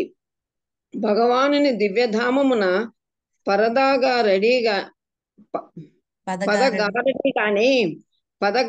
గాని ఇంద్రజాల కర్మలు కానే లేవు. శ్రీకృష్ణ భగవాను రూపములన్నీయును దివ్యములయ్యుండి సర్వదా ఏకమయ్యుండును. భక్తునకు ప్రదర్శితమయ్యేది ఏదేని ఒక భగవద్రూపము లౌకికమెన్నడును భక్తుడు లౌకికమగు కోరికను కలిగి ఉన్నప్పటికీ కాదు. అలాగనే అది భౌతిక శక్తి ప్రభావమున ప్రకటమగున్నది కాదు. కానీ నిరాకారవాదులు అది భౌతిక శక్తి ప్రభావముననే కలుగునట్టుదని మూర్ఖముగా భావింతురు. శ్రీకృష్ణ భగవాను దివ్య రూపములను భౌతిక జగత్తు ఫలములుగా భావించినట్టి నిరాకారవాదులు నిక్కముగా నరకభాగులే అయి ఉన్నారు. హరే కృష్ణ మాతాజీ. దండవత్ ప్రణామం. థ్యాంక్ యూ మాతాజీ. సో ఇక్కడ మనకి మొదటి 5 శ్లోకాలు ప్రార్థనలో కూడా డివిజన్ ఉంటుంది. మళ్ళీ యాక్చువల్ గా బ్రహ్మదేవుడు కూడా ప్రార్థనలు చక్కగా 21 వరకు చేస్తారు కదండి. మొదటి 5 శ్లోకాల్లో భగవంతుని యొక్క దివ్య మంగళ రూపం గురించి గ్లోరిఫై చేస్తున్నాడు. ఆల్రెడీ ఒక శ్లోకంలో ఏమి చెప్పాడు? నీకంటే శ్రేష్టమైనది ఏమీ లేదు, తెలుసుకోదగింది ఏమీ లేదు, నీ రూపం అద్భుతమైనది. రెండో దాంట్లో ఏమని చెప్పారు? అన్ని రూపాలకి నువ్వే ఆద్యుడివి, నీ నుంచి అన్ని వస్తాయి. సో మూడో శ్లోకంలో ఏం చెప్తున్నారు? నిరాకార బ్రహ్మ జ్యోతి కంటే స్వామి యొక్క సాకార రూపాన్ని ఎవరు అర్థం చేసుకోగలరు అన్న విషయాన్ని చెప్తున్నారు. సో ఇక్కడ ఏమంటున్నారు? నిత్యానంద జ్ఞాన పూర్ణమగు నీ ప్రస్తుత రూపము కన్నను శ్రేష్టమగు వేరొక రూపము నేను గాంచుకున్నాను. సో ఆధ్యాత్మిక ఆకాశమునందలి నీ నిరాకార బ్రహ్మ తేజమునందు మార్పులు కలగబోవు. ఓకే, సో ఇక్కడ క్లియర్ గా చెప్తున్నారు. సో భగవంతుని యొక్క రూపం కంటే ఇంకా అద్భుతమైన శ్రేష్టమైన రూపం వేరొకటి లేదు. అలాగే ఇంకోటి ఏమంటున్నారు? నీ నిరాకార బ్రహ్మ తేజమునందు స్వామి యొక్క శరీర కాంతి నిరాకార బ్రహ్మజ్యోతి కదండి. ఇక్కడ క్లియర్ గా ఉంది కదండి. స్వామి యొక్క తేజస్సు కదండి. ఆనంద మాత్రం స్వరూపం, ఆనంద మాత్రం ఆయన యొక్క స్వరూపం నుంచి భవత స్వరూపం. దీన్ని యాక్చువల్ గా చాలా మంది మాయావాదులు స్వామి యొక్క రూపం లేదంటారు, కానీ ఇక్కడ క్లియర్ గా చెప్పేస్తున్నారు. ఏమంటున్నారు? పరమం యత్ భవత్ స్వరూపం. సో ఫస్ట్ లైన్ లో చెప్పేస్తున్నారు. మూడో శ్లోకంలో భవత్ స్వరూపం, ఆయన యొక్క నిత్య రూపం ఎలా ఉంటుంది? ఆ నిత్య రూపం ఏ విధంగా కాంతులతో ఉంటుంది? ఆనంద మాత్రం నిరాకార బ్రహ్మ తేజం, అదంతా ఏముంటుంది? ఆయన శరీర కాంతి అంతా కూడా బ్రహ్మజ్యోతి. సో అది ఎలా ఉంటుంది? బ్రహ్మజ్యోతి కూడా మార్పు రహితంగా ఉంటుంది కదండి. శక్తి అందు తగ్గుదల ఉండదు. సో ఈ విధంగా చెప్తున్నారు. ఇంకేమంటున్నారు అంటే ఇప్పుడు ఏంటి? ఆ నిరాకార బ్రహ్మజ్యోతికి కూడా స్వామి ఆధారం ఇక్కడ క్లియర్ గా ఉంది కదండి. చాలా మంది ఏమంటారు? ఆ నిరాకార బ్రహ్మజ్యోతి స్వామి పుట్టుకుని వచ్చాడు, అది కాదని చెప్తున్నారు ఇక్కడ క్లియర్ గా. ఇంకోటి ఏమని చెప్తున్నారు ఇక్కడ? భౌతిక దేహము మరియు ఇంద్రియములు కాంచి నేను గర్వించి ఉండగా భౌతిక జగత్తుకు కారణం అయినప్పటికీ నీవు అనాత్మచే సృజింపబడుకున్నావు. సో ఇక్కడ క్లియర్ గా చెప్పేస్తున్నావు. ఏం చెప్తున్నారు ఇక్కడ? బ్రహ్మదేవుడు ఇప్పుడు ఎవరు వచ్చారండి? సృష్టిలో ఎంతమంది జీవులు వచ్చారు? ఇప్పటికి ఎవరైనా వచ్చారు? భౌతిక బ్రహ్మ ఒక్కరే ఉన్నారు. సో బ్రహ్మదేవుడు ఒక్కరే ఉన్నారు. గర్భోదక సాయి విష్ణు ఆల్రెడీ ఉన్నారు. అంటే బ్రహ్మదేవుడు సృష్టి ఇంకా స్టార్ట్ చేయలేదు. అంటే గర్భోదక సాయి విష్ణు అంటే భగవంతుడు బ్రహ్మ సృష్టి అండి కాదు కదా. సో అది ఇక్కడ క్లారిటీగా చెప్పేస్తున్నారు. బ్రహ్మదేవుడు చెప్తున్నారు, నువ్వు నా సృష్టిలో భాగం కాదయ్యా, నేను నీ సృష్టిలో భాగాన్ని. సో కానీ ఏమని చెప్తున్నారు? మనకు భౌతిక బద్ధ జీవులు చీమ నుంచి బ్రహ్మదేవుడి వరకు కూడా, ఇంద్రగోప జీవు నుంచి బ్రహ్మదేవుడి వరకు ఉండేది ఏంటండి? ఒక కైండ్ ఆఫ్ అహంకారం, మిథ్యాహంకారం, నేనే యజమాని. ఇక్కడ ఏమన్నారు? భౌతిక దేహం మరియు ఇంద్రియాల గురించి గర్వం ఉంటుంది. మనం దేని గురించి గర్వపడుతున్నాం? మన దేహం చూసి, మన ఇంద్రియ పటుత్వం చూసి కదండి, ఈ కనిపించే దేహమే అహంకారం, ఈ ఆకారమే నేను అని అనుకుంటాం కదండి. సో ఆయన చెప్తున్నారు, నేను వాటిని చూసి గర్వించినప్పటికీ కూడా అసలు నువ్వు నా సృష్టిలో పార్ట్ కాదయ్యా, నేనే నీ సృష్టిలో పార్ట్ని. అందుకనే ఈ భౌతిక జగత్తు సృష్టికి కూడా నీవే కారణమై ఉన్నావు. అలాగే నేనేదైతే సృష్టి చేస్తున్నానో దాని చేత నువ్వు సృష్టించబడట్లేదు, కాబట్టి నేను నీకు శరణాగతి పొందుతున్నాను. చాలా క్లియర్ గా చెప్తున్నారు. సో ఇక్కడ మనకి అర్థమవుతుంది స్వామి యొక్క శరీర కాంతే నిరాకార బ్రహ్మ జ్యోతి. ఇదే విషయాన్ని భగవద్గీతలో శ్రీమద్ భాగవతంలో కదండి పదే పదే స్వామి మనకి చెప్తున్నారు. మనకి 14వ అధ్యాయం, ఐ థింక్ 14వ అధ్యాయం 27వ శ్లోకం 14.27 లో స్వామి చక్కగా చెప్తారు, ఈ నిరాకార బ్రహ్మ జ్యోతికి కూడా నేనే ఆధారం. సో ఇక్కడ క్లియర్ గా చెప్తున్నారు అదే విషయాన్ని. మరి ఎవరు అర్థం చేసుకోగలరు స్వామిని? భక్త్యా మామాభి జానాతి, కేవలం భక్తులు అర్థం చేసుకోగలరు. సో మరి నిరాకార బ్రహ్మ జ్యోతి ఫైనల్ అనుకుంటే అది ఎంతవరకు అర్థం చేసుకున్నట్టండి? స్వామిని అర్థం చేసుకున్నట్టా కాదా? ఇప్పుడు కాదు మాతాజీ, కాదు మాతాజీ. ఎంతవరకు అర్థం చేసుకున్నట్టు స్వామిని? విరాట్ రూపం వరకు అర్థం చేసుకున్నాం. భగవతత్వం భగవాన్ అర్థం చేసుకున్నట్టు కాదు realization. మాతాజీ. పాక్షికంగా అర్థం చేసుకున్నట్ట, పూర్ణంగా అర్థం చేసుకున్నట్ట? పాక్షికంగా. పాక్షికంగా అర్థం చేసుకున్నారు. అది కూడా కరెక్టే. స్వామికి 3 ఫీచర్స్ లో అర్థం చేసుకోవచ్చు. ఏంటది? బ్రహ్మేతి, పరమాత్మేతి, భగవానితి, సభ్యతే. సో బ్రహ్మజ్యోతి, పరమాత్మ, భగవాన్. సో ఈ నిరాకార బ్రహ్మజ్యోతి వరకు వచ్చిన పాక్షికమే. పరమాత్మ వరకు వస్తే ఇంకొంచెం ముందుకు వెళ్ళాడు. ఎక్కడి వరకు వస్తే భగవాన్, అది పూర్ణమైన జ్ఞానం. సో ఇక్కడ ఎవరైతే నిరాకార బ్రహ్మజ్యోతి వరకు తెలుసుకుంటున్నారో, ఆయనే మొత్తం అనుకుంటున్నారో, సో వాళ్ళు ఎలా అనుకుంటున్నారు? వాళ్ళు ఈ భౌతిక ప్రపంచం బయటపడుతున్నారు. ఇప్పుడు ఎవరైనా జైల్లో ఉన్నారనుకోండి, సో జైల్లో ఉండి ఇప్పుడు జైలు నుంచి బయటకు వచ్చారు. సో జైలు నుంచి బయటకు వచ్చిన వాడికి జైల్లో ఉన్నప్పుడు ఉన్న కష్టాలు ఉండవు కదండి. జైల్లో ఉన్నప్పుడు ఉన్న కష్టాలు ఉండవు, దాని నుంచి విముక్తి వచ్చింది అంతే. కానీ బయట ఉన్న వాళ్ళతో రిలేషన్ లేదు, బయట ప్రపంచం గురించి ఏమీ తెలియదు, ఆ గేట్ బయటకు వచ్చి అక్కడే కూర్చున్నాడు అనుకోండి, ఏమైనా ఆనందం ఉంటుందా? ఉండదు మాతాజీ. ఇప్పుడు అదే పరిస్థితి నిరాకార బ్రహ్మజ్యోతిలో కలిసిన వాళ్ళకి కూడా. వాళ్ళు ఏం చేస్తున్నారు? ఈ యొక్క 14 ప్లానెట్స్ ఉండి ఈ 8 పొరల్లో కప్పిబడి ఉన్న ఈ యొక్క విశ్వం నుంచి బయటకు వెళ్తున్నారు. ఎక్కడికి వెళ్తున్నారు? ఈ యొక్క దుర్గాదేవి యొక్క ఆధ్వర్యం నుంచి బయటపడతారు. భౌతిక ప్రకృతి ఆధ్వర్యం నుంచి బయటపడి ఆ నిరాకార బ్రహ్మజ్యోతి వరకు వస్తున్నారు. అంటే స్వామి యొక్క శరీర కాంతి వరకు వస్తున్నారు, ఆధ్యాత్మిక ఆకాశం వరకు వెళ్తున్నారు. కానీ ఎలాగైతే భౌతిక ఆకాశంలో ఈ అనంతమైన యూనివర్స్ అన్ని ఉన్నాయో, ఈ యొక్క ఆధ్యాత్మిక ఆకాశంలో కూడా ఏముంటాయండి? అనంతమైన వైకుంఠ ధామాలు, అలాగే గోలోక బృందావనం ఉంటుంది. కానీ ఇప్పుడు వీళ్ళు ఏం చేశారు? ఆకాశంలోకి వచ్చారు, శరీర కాంతిలోకి వచ్చారు, కానీ స్వామితో రిలేషన్ లేదు. కానీ వాళ్ళు ఏమనుకుంటున్నారు? ఒక లైట్ వస్తుంది, అదే ఫైనల్ అనుకుంటున్నారు. ఆ లైట్ కి కారణం ఎవరు తెలుసుకోలేకపోతున్నారు. కానీ లైట్ అన్నది కూడా కరెక్టే. ఆ లైట్ ఎక్కడి నుంచి వస్తుంది? స్వామి శరీరం నుంచి. సో వాళ్ళు అక్కడి వరకు వచ్చారు కాబట్టి స్వామిని పాక్షికంగా తెలుసుకున్నారు, ఫుల్ గా తెలుసుకోలేదు. కానీ ప్రాబ్లం ఏముంది? ఒకవేళ వీళ్ళు ఆ ఆ నిరాకార బ్రహ్మజ్యోతి అనుకుంటే పర్లే, కానీ వీళ్ళు ఏం చేస్తారండి? స్వామి రూపం పట్ల అపరాధం చేస్తే ఆ నిరాకార బ్రహ్మజ్యోతి వరకు కూడా వాళ్ళు వెళ్ళలేరు. ఓకే, సో నిరాకార బ్రహ్మజ్యోతి వరకు వాళ్ళు వెళ్ళలేరు. సో అటువంటిది ఒకవేళ స్వామికి అపరాధం చేసినా, ఒకవేళ స్వామి గురించి పూర్ణంగా జ్ఞానం తెలియకపోయినా వాళ్ళు ఏమని అర్థం చేసుకోలేరు? స్వామి సర్వానికి మూలం, వాసుదేవ సర్వమితి సహమాత్మ సుదుర్లభ, అది వాళ్ళు తెలుసుకోలేరు. సో కానీ బ్రహ్మ సంహితలో క్లియర్ గా ఇవ్వబడింది. ఇక్కడ చక్కగా శ్లోకంలో చెప్పారు, ఏమన్నారు? అద్వైత అచ్యుత మనాది అనంత రూపం. ఆయన ఏమంటున్నారు? అన్ని రూపాలకి ఆయన విస్తరించినప్పటికీ కూడా ఇంకేమంటున్నారు? పురాణ పురుషం కదండి. మనం చక్కగా బ్రహ్మ సంహితలో ఈ శ్లోకాన్ని ఆల్రెడీ చక్కగా చర్చించుకున్నాం. పురాణ పురుషుడు అంటే మరి ఓల్డ్ పర్సన్ అనుకుంటామేమో, కానీ ఆయన ఎవరిలా ఉంటాడంట? నవ్వ యవ్వనంచ. అలాగే ఏంటంటే వేదేషు దుర్లభం అదుర్లభం ఆత్మభక్తవు కదండి. ఈ యొక్క పురాణ పురుషుడిని తెలుసుకోవాలంటే కేవలం వేదజ్ఞాన పాండిత్యం సరిపోదు. ఏం కావాలి? భక్తియుత సేవ. ఎప్పుడైతే భక్తితో సేవ చేస్తే అటువంటి అతనికి సులభంగా తెలుసుకోవచ్చు అని చెప్తున్నారు. అటువంటి ఏమన్నారు? అటువంటి ఆది పురుషుడికి నేను శరణాగతి పొందుతున్నాను. బ్రహ్మ సంహితలో 33వ శ్లోకంలో బ్రహ్మదేవుడు ఆల్రెడీ చెప్పారు. సో ఏంటి ప్రాబ్లం? ఇప్పుడు నిరాకార బ్రహ్మజ్యోతి అంటే కూడా ఇప్పుడు స్వామిదే అంటున్నారు కదా, స్వామి శరీర కాంతే. సో అక్కడ నుంచి ఏంటండి మళ్ళీ తిరిగి ప్రాబ్లం? వచ్చేయాలి మాతాజీ, అక్కడ ఉండనవదు. ఓకే, ఒకవేళ నేను అక్కడే ఉంటానండి, పాడిపోను, ఓకే, అయితే నాకేంటి ప్రాబ్లం? అక్కడ ఎట్లాంటి ఇవి ఉండదు మాతాజీ చేయడానికి ఏమీ చేయడానికి. ఉండదు మాతాజీ. జీవుడు ఏదైనా ఒకటి ఆ చేస్తూనే ఉండాలి కర్మలు. ఇప్పుడు ఎవరినైనా మనం ఇష్టపడ్డాం అనుకోండి, ఏం చేయాలి?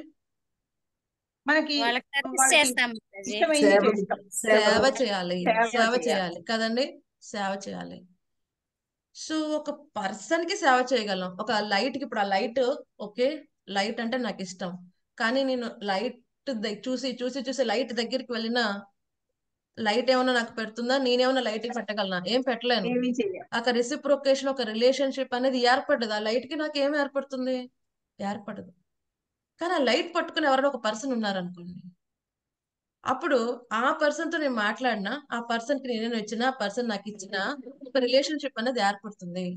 బట్ కేవలం లైటే, ఓకే, అన్ని నువ్వు అతనికి సమర్పించు అంటే నాకు రెసిప్రొకేషన్ ఏం రావట్లేదు. అప్పుడు ఏమవుతుంది? ఓవర్ పీరియడ్ ఆఫ్ టైం నాకు కష్టంగా ఉంటుంది ఆ కాన్సన్ట్రేషన్ చేయటం, కదండి. చాలా కష్టం అని భగవద్గీతలో స్వామి చెప్పాడు. నిరాకార బ్రహ్మజ్యోతి ఇటువంటి పద్ధతిలో అయినా నా దగ్గర రావచ్చు, బట్ అది కష్టతరం. ఆ పద్ధతి చాలా కష్టతరం, ఎందుకంటే మనం దేహదారి, ఒక రూపంతో ఉన్న దాన్ని చాలా సునాయాసంగా మనం ఆరాధన చేయగలం, కదండి. ఇప్పుడు ఎవరైనా మీరు ఆత్మ ఆ? అంటే ఓకే, ఆత్మ ఎలా గుర్తుపెట్టుకుంటారు ఆత్మ అని? మన ఫేస్ ని బట్టి.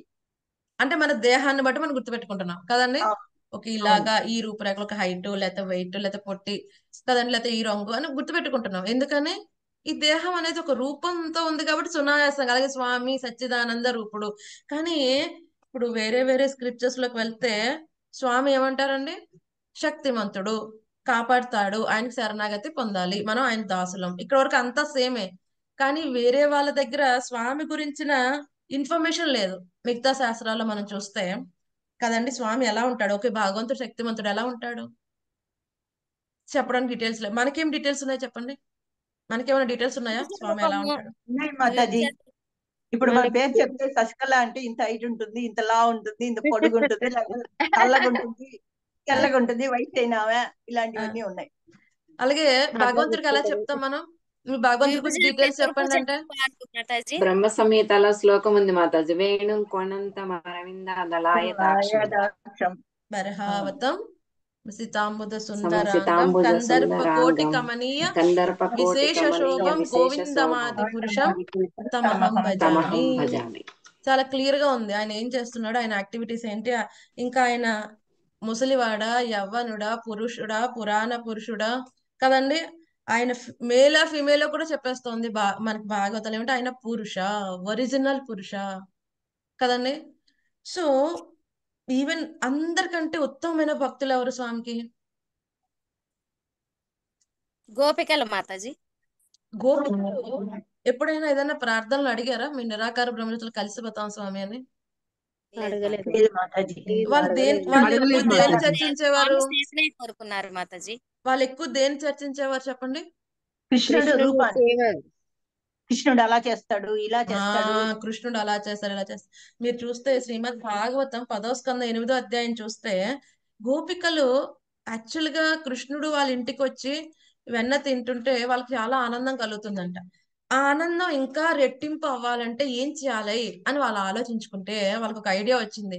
అయ్యో, మనం అయితే ఫీల్ అవుతున్నాం, యశోదామాతకి ఈ విషయాలు తెలియవు కదా, యశోదాకి, రోహిణీదేవికి. సో అక్కడికి వెళ్ళి మనం కీర్తన చేస్తూ ఉంటే, అది కూడా ఎప్పుడు శ్రీమద్ భాగవతం చక్కగా వస్తుంది, అది కూడా కృష్ణుడు ఉన్న టైంలో వెళ్ళేవారంట వాళ్ళు. సో కృష్ణుడు ఉన్న టైంలో పగడ్బందీగా కృష్ణుడిని అక్కడ పెట్టి, సో కృష్ణుడి మీద కంప్లైంట్స్ చేస్తూ ఉంటే, లాడ్ చేస్తూ ఉంటే, కృష్ణుడు ముఖంలో వచ్చే కవలికలు, ఆయన ఏ విధంగా వాళ్ళ అమ్మ నుంచి ఎస్కేప్ అవ్వాలని ప్రయత్నిస్తున్నాడు, అది భక్తులకు పొందే ఆనందం అంట. అది భక్తులు రిలీజ్ చేస్తారు, కదండి. సో అటువంటి గోపికలు కూడా నిరాకార బ్రహ్మజ్యోతి గురించి మాట్లాడతారు, కానీ అందులో కలవాలని ఎప్పుడు మాట్లాడరు. సో మనం చూస్తే 10వ స్కందం 8వ అధ్యాయాలు చాలా అద్భుతంగా చెప్తారు. ఎప్పుడంటే వీళ్ళందరూ వెళ్తారు, మొత్తం కంప్లైంట్ లాడ్జ్ చేయడానికి వెళ్తారు. ఓ యశోదామాత, నీ పిల్లవాడిని కాస్త జాగ్రత్తగా ఉంచుకోమ్మా, అస్సలు కంట్రోల్లో ఉండట్లేదు. సో ఎన్నెన్ని పనులు చేస్తున్నాడు. ఏం చేస్తున్నాడంటే ఆయన దూడలకి ఏం చేస్తారండి? సో ఫస్ట్ కొంచెం దూడలకి కొంచెం ఇచ్చేసి లేకపోతే పాలు పితుక్కుంటారు, కానీ ఏం చేస్తున్నాడు అంటే కృష్ణుడు మొత్తం పాలన్నీ దూడలకి తాగించేస్తున్నాడు కదండి. సో మాకేం మిగలట్లేదు.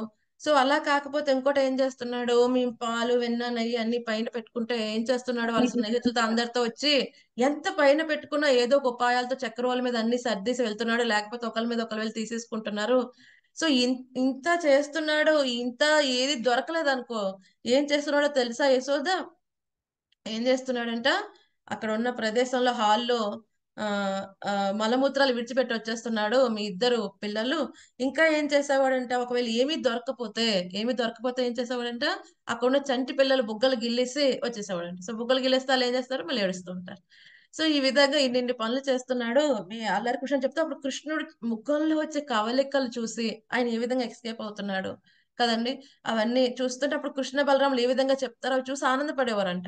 సో కృష్ణ బలరాములు ఏమంటారు, ఓ గోపికల్లారా, ఎందుకంటే వీళ్ళందరూ వద్ద గోపికలు. సో చెప్తారు, మా ఇంట్లో 9 లక్షల ఆవులు ఉన్నాయి, నంద మహారాజ్కి మీ ఇంటికి వచ్చి తినాలా, మా ఇంట్లో లేవా? ఏ అమ్మ చెప్పమ్మా యశోదామాత, వీళ్ళందరూ నా మీద ఊరికే కంప్లైంట్ చేస్తున్నారు, ఊరికే కంప్లైంట్ చేస్తున్నారు. అప్పుడు మళ్ళీ కంటిన్యూ చేస్తారు వాళ్ళు, ఓహో ఈ విధంగా ఎస్కేప్ అవుదాం అనుకుంటున్నావా, సరే అయితే. అప్పుడు యశోదామాత అంటుంది, అయితే ఈసారి బాగా చీకటి గదిలో పెట్టేసేయండి, బాగా చీకటి గదిలో. సో అప్పుడు కృష్ణ బలరాములు వాళ్ళు చిన్నపిల్లలు కదా, భయపడతారు. అంటే సరే అయితే చీకటి గదిలో పెడతాం, కానీ అమ్మా ప్రాబ్లం ఏంటి అంటే నువ్వు చాలా నగలు వేసేస్తున్నావు, ఆ నగల వల్ల కాంతి బాగా వచ్చేస్తుంది, సో దానివల్ల ఎంత చీకటి గదిలో పెట్టినా వాళ్ళకి కనిపిస్తుంది. అప్పుడు యశోదామాత అంటుందంట, సరే అయితే నగలని తీసేస్తాను రేపటి నుంచి.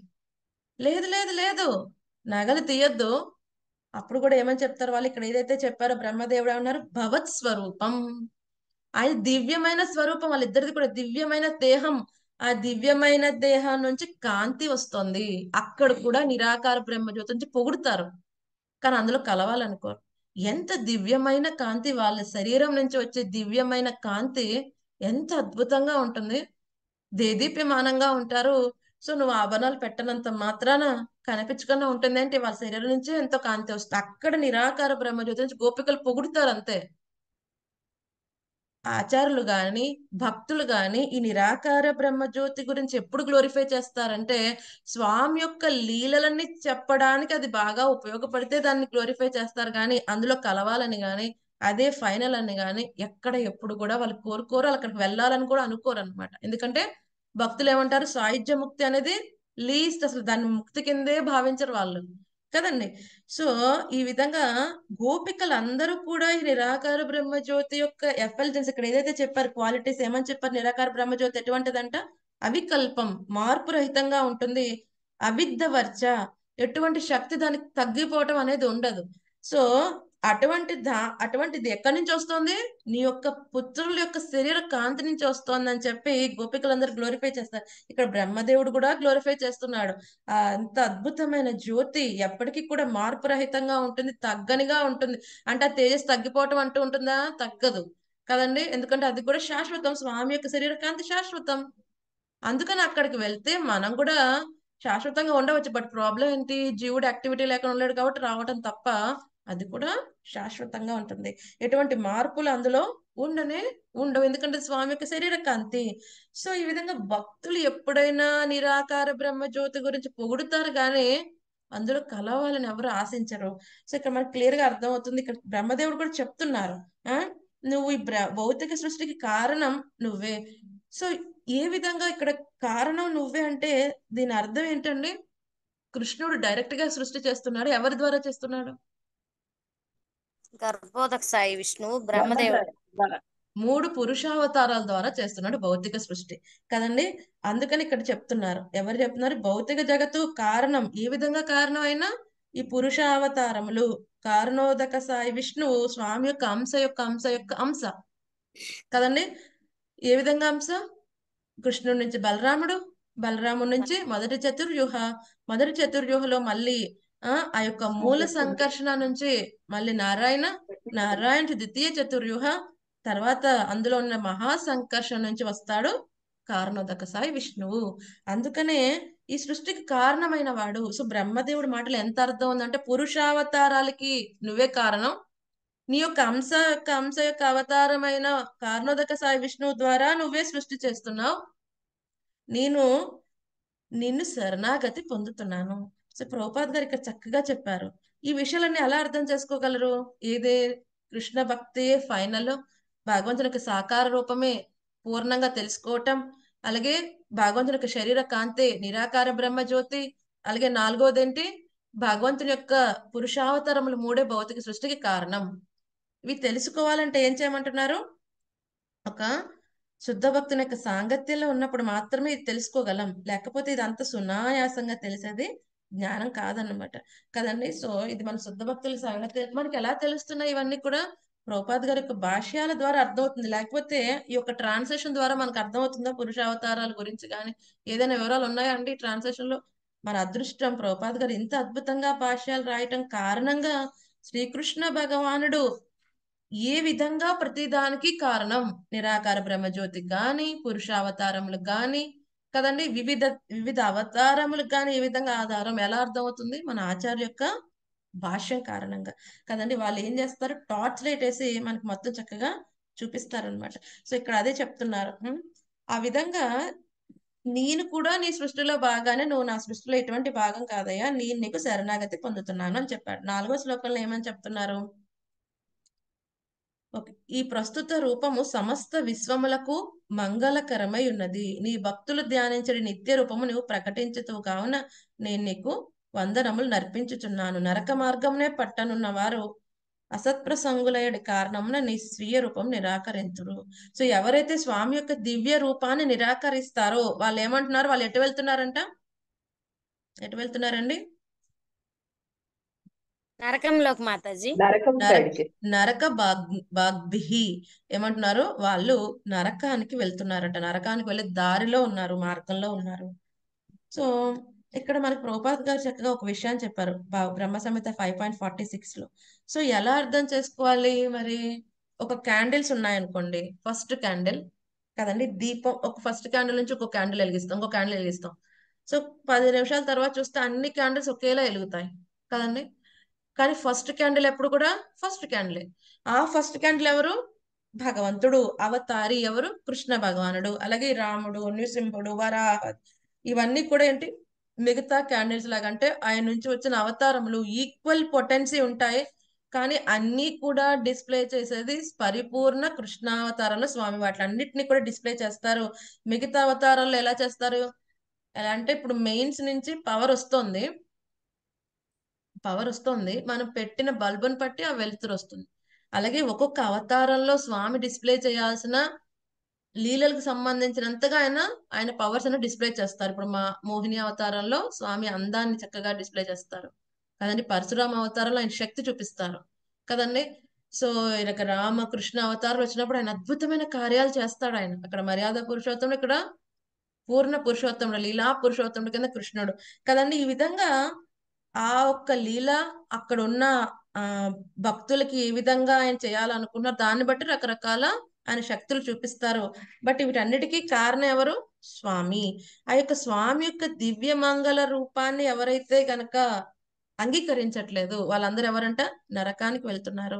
ఇక్కడ ప్రభుపాద్ గారు రాశారు చివరి, శ్రీకృష్ణ భగవాన్ని దివ్య రూపములను భౌతిక జగత్తు ఫలములుగా భావించినట్టు నిరాకారవాదులు నిక్కముగా నరక బాగులే అవుతారు. భగవద్గీతలో ఇంకొక విషయం వస్తుంది, ఎవరు నరకానికి వెళ్తారు ఇంకొక విషయంలో చెప్తారు. నరకానికి మార్గాలు ఏంటి? భగవద్గీతలో చెప్పారు నరకానికి మార్గాలు ఏంటి? 3. కామం, క్రోధం, లోభం. కామ క్రోధ లోభాలు ఏంటండి? నరకానికి మార్గాలు. దాంతో పాటు ఇంకొక నరక మార్గం ఏంటి? భగవంతుని యొక్క దివ్య రూపాన్ని మనం మనలాగా వచ్చిన ఒక భౌతిక దేహం కింద భావించటం, అది కూడా నరకానికి వెళ్ళే మార్గంతో సమానం అన్నమాట. రైట్. చాలా మంది చెప్తారు, ఏమంటారు?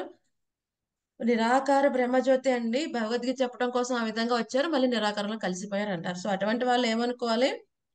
నరకాన్ని చక్కగా వాళ్ళు అటువంటి పాత్రలో ముందుకు వెళ్తున్నారని అర్థం చేసుకోవాలి. స్వయంగా బ్రహ్మదేవుడు చెప్తున్నారు, బ్రహ్మదేవుడు చెప్పింది ఫైనల్ వెర్డిక్ట్ అనమాట.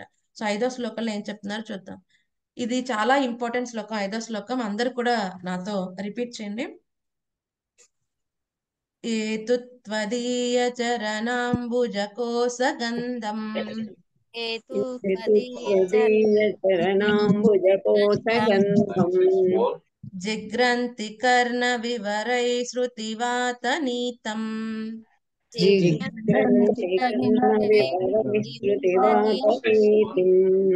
భక్త్యా గృహీత చరణ పరయా చ తేషాం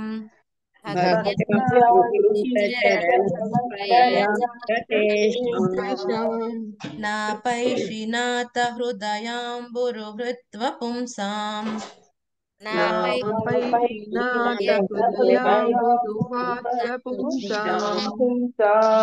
ఏతుత్వదీయ చరణాంబుజకోసగంధం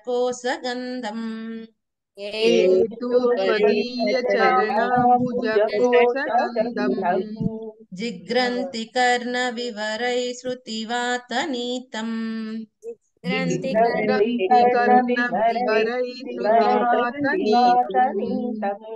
భక్త్యా గృహీత చరణ పరయా చ తేషాం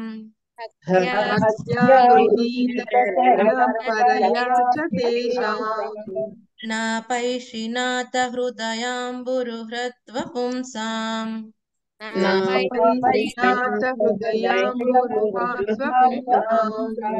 హేతుత్వదీయ చరణాంబుజకోసగంధం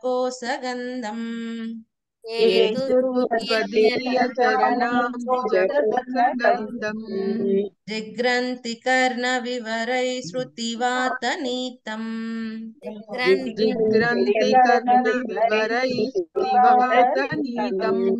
భక్త్యా గృహీత చరణ పరయా చ తేషాం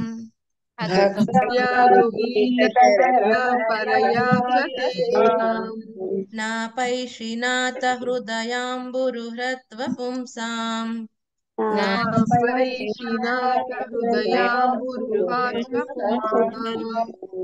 థ్యాంక్ యూ డివోటీస్. ఓ నాథ, వేద శబ్దము ద్వారా మోసుకురాబడిన నీ పాద పద్మ గంధమును కర్ణ రంధ్రముల గుండా వాసన జూచు వారలు నీ భక్తిని స్వీకరించుచున్నారు. వారి హృదయ కమలముల నుండి నీ వెన్నడును దూరం కావు. హరే కృష్ణ. సునీత మాతాజీ చదవండి. నాగం సునీత మాతాజీ. హరే కృష్ణ మాత. దండవత్ ప్రణామం. భాష్యం బై శ్రీలా ప్రభుపాద్ కీ జై.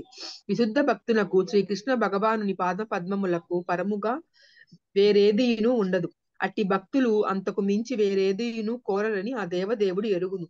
తు అనేది పదము విశేషముగా ఈ సత్యమును సుస్థాపితము కావించుచున్నది.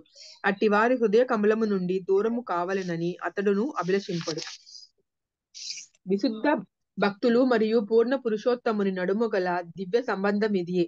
భగవానుడు వారి హృదయముల నుండి వేరు కాగోరని కారణమున అతనికి వారు నిరాకారవాదుల కన్నను విశేషముగా ప్రియులని అవగతమగుచున్నది. వేద ప్రమాణముపై ఆధారపడినట్టి భక్తి యోగము కారణముననే భగవానునితో విశుద్ధ భక్తుల సంబంధము వృద్ధి అగును. అట్టి విశుద్ధ భక్తులు లౌకిక భావావేశపరులు కాక నిజముగా యథార్థవాదులై ఉన్నారు. ఏలైన వేదవాంగ్మయం నందు పేర్కొనబడిన సత్యములను శ్రవణము చేసి ఉన్నట్టి వైదిక ప్రామాణికులచే వారి కర్మలన్నీను సమర్థింపబడి ఉన్నవి.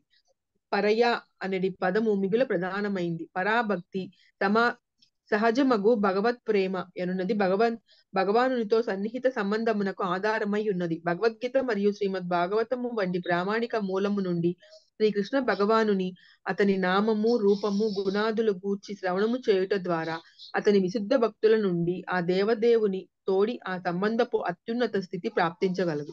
హరే కృష్ణ మాతాజీ. థ్యాంక్ యూ మాతాజీ. సో ఇక్కడ చాలా అద్భుతమైన విషయం చెప్పాను. మీరు అందరూ గమనించారా? ఏమంటున్నారు? వేద శబ్దము ద్వారా మోసుకురాబడిన నీ పాద పద్మ గంధమును కర్ణ రంధ్రముల ద్వారా కదండి.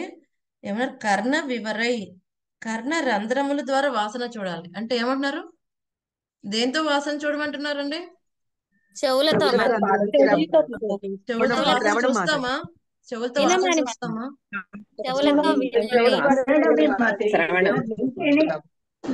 చెవులతో వాసన చూడటం అంటే ఇక్కడ ఏంటి? కళ్ళతో చూడండి అంటాం. కళ్ళతో స్వామి యొక్క రూపాన్ని చేయండి అంటే ఏంటి? శ్రవణం చేయమంటున్నాం భాగవతం భగవద్గీత. మరి ఇక్కడ స్వామి యొక్క పాద పద్మ గంధాన్ని కర్ణ రంధ్రముల ద్వారా వాసన చూడమంటున్నారు. ఎలా చూస్తాం? ఎవరు మోసుకొస్తారు స్వామి యొక్క పాద పద్మాల గంధాన్ని? ఎవరు మోసుకొస్తారు? ఆధ్యాత్మిక వేద వేదం మాతాజీ, వేద వాంగ్మయం. వండర్ఫుల్ వేద మాతాజీ. చర్చ. వేద శబ్దం మోసుకొస్తుంది. వేదం ఏం చేస్తుంది? స్వామి యొక్క పాద పద్మాలని గ్లోరిఫై చేస్తుంది. వాటి యొక్క మకరందాన్ని, ఆ యొక్క సువాసన మోసుకొస్తుంది. సో ఆ సువాసనని మనం ఎలా చేస్తాం? శబ్ద ప్రమాణం ద్వారా వింటాం. సో ఆ విధంగా ఏం చేస్తాయండి? ఎప్పుడైతే మనం వేదం చెప్పినట్టు స్వామి యొక్క పాద పద్మాల గురించి మనం వింటున్నామో, మన చెవులు స్వామి యొక్క పాద పద్మాల యొక్క వాసనని పీల్చగలవు కదండి. అలాగే చెవులతో విన్నప్పుడు ఏం చేయగలం? స్వామి యొక్క రూపాన్ని దర్శించగలం. సో వేరే వాళ్ళు భక్తులు కాని వాళ్ళు అంటే వీళ్ళకి పిచ్చి ఏంటి, చెవులతో వాసన ఎలా చూస్తారు, చెవులతో ఎలా చూస్తారు రూపాన్ని అనుకుంటారు. బట్ అదే జరుగుతుంది. ఎందుకంటే మనకు అన్నిటికంటే పవర్ఫుల్ ఇంద్రియం ఏంటండి? చెవులు. చెవు. చెవులు. పడుకున్నప్పుడు కూడా అంత నిద్రపోతాయి, కానీ అల్లజడి వస్తే ఏ ఇంద్రియం వెంటనే అలర్ట్ అవుతుంది? చెవులు చెవులే మాతాజీ. మాతాజీ. చెవులే చెవులు. కదండి. అవును. సో అందుకని ఈ చెవుల ద్వారానే మనం భౌతికంగా కూడా ఫస్ట్ అటాచ్ అయింది కూడా శబ్దం ద్వారానే. ఈ భౌతికత్వంలో ఫస్ట్ డెవలప్ అయింది ఏంటి? తన్మాత్రములో ఆకాశము ఆకాశం. శబ్దము, చెవులు. ఆకాశం ఎక్కడి నుంచి వచ్చింది? శబ్దం. శబ్దం ద్వారా. శబ్దం. భౌతిక ప్రపంచంలో శబ్దం ద్వారానే మొత్తం సృష్టి తన్మాత్రలంతా స్టార్ట్ అయింది. సో అదే మన బంధనాల్లో పెడుతుంది. కానీ అదే శబ్దం దివ్యమైనదైతే, అదే శబ్దం భౌతికమైనదైతే, కలుషితమైనదైతే మన బంధనాల్లో పెడుతుంది. అదే శబ్దం దివ్యమైనదైతే మన భావబంధనాల్లోంచి బయటకు తీసుకుని వస్తుంది. అదే ఇంద్రియం, అదే శబ్దం. కానీ ఆ ఇంద్రియం ఎప్పుడు శుద్ధీకరణ అవుతుంది? దివ్య శబ్దం విన్నప్పుడు. అదే కాకుండా ఇదే కర్ణం ద్వారా ప్రజల్ప విన్నాం అనుకోండి, ఏమవుతుంది? ప్రజల్ప అంటే ప్రజల్ప వ్యర్థ అంటే ఏంటి? సంభాషణ అన్నమాట. వ్యర్థంగా మాట్లాడడం. గొప్పలు మాతాజీ. గొప్పలు. గొప్పలైనా పర్వాలేదు, కానీ ఏం అవసరం చేస్తారు? లేదు. వేరే చెడుగా వాళ్ళ ఉంటుంది. నింద, వేరే వాళ్ళ నింద. నింద, ఆ నింద, ఈ నింద, దుష్ప్రచారంలో కదండి. ఇదంతా ప్రజల్ప. దానికి ఉపయోగిస్తే ఏమవుతుంది? అది భౌతిక పరమైన శబ్దం. అది ఎంటర్ అయితే ఏమవుతుంది? అటువంటి సువాసన, అది కూడా ఒక సువాసన మోసుకొస్తుంది కదా, దుర్గంధమైన సువాసన. బట్ యాక్చువల్ గా ముక్కులు పనిచేయని వాళ్ళకి తెలియదు కదండి. ముక్కులు పనిచేయని వాళ్ళకి దుర్గంధం దగ్గర ఉన్నా తెలీదు. అలాగే మనసంతా కలుషితంతో ఉన్న వాళ్ళకి దుర్గంధమైన శబ్దం, భౌతికమైన శబ్దం కర్ణాల్లో వెళ్తున్నా వాళ్ళకి ఎటువంటి చెడు వాసన రాదు. ఎందుకంటే వాళ్ళు ఆల్రెడీ చాలా చెత్తగా ఉన్నారు. ఇప్పుడు మన ఇల్లే మొత్తం 90% అంతా చెత్త పెరిగిపోయింది అనుకోండి. ఇప్పుడు ఎవరు మన ఇంటి ఎదురుకుంటే ఆయన వచ్చి ఒక బకెట్ చెత్త వేసేసాడు అనుకోండి, పెద్ద తేడా ఏం లేదు. ఆల్రెడీ ఇల్లంతా చెత్తగానే ఉంది, ఇంకొక ప్యాకెట్ కవర్ అక్కడ వేసి వెళ్ళిపోయాడు అంతే. కానీ ఇల్లంతా నీట్ గా ఉంది. ఎవరో వచ్చి ఒక చిన్న పేపర్ వేసినా క్లియర్ గా కనిపిస్తుంది అది చెత్త అని కదండి. అలాగే మన హృదయం కల్మషాలతో లేనప్పుడు ఈ ప్రజల్ప తెలుస్తుంది. వేరే వాళ్ళు చెత్త తీసుకొచ్చి మన చెవుల్లో వేస్తున్నప్పుడు ఇది చెత్త అని మనకు అర్థం అవుతుంది. ఆల్రెడీ మనం మన చెవులోనే చాలా చెత్త వేసున్నాం అనుకోండి, పొద్దు నుంచి సాయంత్రం వరకు. వేరే వాడు వచ్చి ఇంకో పేపర్ వేసినా, ఇంకో చెత్త వేసినా తెలియదు మనకేమి కూడా. సో అందుకని మనం ఏం చేయాలి? ఈ కర్ణ రంధ్రాలని స్వామి యొక్క పాద పద్మ గంధాన్ని వాసన చూసేటట్టుగా అంటే వేద శబ్దాన్ని వినడానికి వాడాలి. వేదం యొక్క సారాంశం ఏంటి? శ్రీమద్ భాగవతం. అందుకనే మన శ్రీమద్ భాగవతం పరిపక్వమైన ఫలం కదండి. వేదాల యొక్క కల్పవృక్షం అయితే దాని యొక్క ఫలించిన ఫలం ఏంటి? శ్రీమద్ భాగవతం.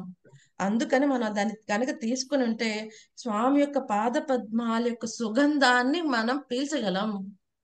కాబట్టి అటువంటి వాళ్ళు ఏమంటున్నారు? అటువంటి వాళ్ళంటే స్వామి యొక్క భక్తిని స్వీకరించి ఉన్న వాళ్ళు మాత్రమే చేయగలరు కదండి. లేకపోతే అందరూ వినగలరు, స్వామి గురించి వినలేరు. సో అందుకని వాళ్ళు ఏమన్నారు? వాళ్ళ హృదయ కమలమందు నువ్వు ఎప్పుడు ఉంటావు, వాళ్ళకి ఎప్పుడు దూరం కావు. స్వామి ఎవరికి దూరం కాడు? ఎవరైతే గనక ఈ విధంగా వాళ్ళ కర్ణ రంధ్రాన్ని స్వామి యొక్క పాదపద్మ గంధాన్ని పీల్చడానికి ఉపయోగిస్తున్నారో వాళ్ళ హృదయ కమలంలో స్వామి ఎప్పుడూ తిష్ట వేసుకుని ఉంటాడు. సో అక్కడి నుంచి స్వామి ఎప్పటికి కూడా వాళ్ళకి దూరం కాడు కదండి. సో స్వామి పరమాత్మ కింద ఉంటున్నాడు కదా అందరికి, మరి వాళ్ళకి దూరంగా ఎలా ఉంటున్నాడు అంటే ఏమండి? ఎప్పుడైతే మనం కమ్యూనికేషన్ మానేసాం అనుకోండి, పక్కనున్న పర్సన్ కూడా చాలా దూరమే కదండి. ఏమంటారు? అంతే కదా. కమ్యూనికేషన్ లో ఉన్నాం అనుకోండి, అమెరికాలో ఉన్న వ్యక్తి కూడా చాలా దగ్గరే కదండి. సో మన పరమాత్మ మన హృదయంలోనే ఉన్నాడు, బట్ కమ్యూనికేషన్ మానేసాం, మనం చాలా దూరంగా ఉన్నాడు. ఎప్పుడైతే ఆయన కథ వింటున్నాం ఆయన చాలా దగ్గరగా ఉన్నాడు కదండి. సో ఇది మనం అర్థం చేసుకోవాలి. అప్పుడు అటువంటి వాళ్ళకి ఆయన దూరం కాడంట. సో ఇంతవరకు స్వామి యొక్క దివ్య మంగళ రూపం గురించి గ్లోరిఫై చేశాడు మొదటి 5 శ్లోకాల్లో. ఇప్పుడు 6 నుంచి 10 శ్లోకాల్లో సరేనయ్యా, నన్ను గురించి నువ్వు అర్థం చేసుకున్నావు, నీకెందుకు ఇంత ఆతృత క్రియేషన్ గురించి, నువ్వంతా నన్ను ప్రార్థిస్తున్నావు, ఎందుకని క్రియేషన్ గురించి ప్రార్థిస్తున్నావు, అసలు నీకు క్రియేషన్ చేయడానికి ఎంత ఇంట్రెస్ట్ ఏంటి అని స్వామి అంటే, ఇప్పుడు చెప్తున్నారు బ్రహ్మదేవుడు 6 నుంచి 10 శ్లోకాల్లో ఈ యొక్క జీవుడు యొక్క కండిషన్, ఈ యొక్క సృష్టి అనేది జీవుడికి ఏ విధంగా ఉపయోగపడుతుంది అని స్వామికి చెప్తున్నాడు. సో జీవుడు ఎంత బాధపడుతున్నాడయ్యా నీవు లేక అని చెప్తాడు. అది మనం విందాం. 6వ శ్లోకం. తావద్భయం ద్రవిణ దేహ సుహృన్నమిత్తం శోక స్పృహ పరిభవో విపులచ్చ లోభః తావన్మమేత్య సదవగ్రహ ఆర్తిమూలం యావన్నతేంగ్రిమ భయం ప్రవునీత లోకః. ఓ ప్రభు, ప్రపంచ జనులు సమస్త భౌతిక క్లేశములతో కలవరపడి ఉండి సర్వదా భీతవహులై ఉందరు.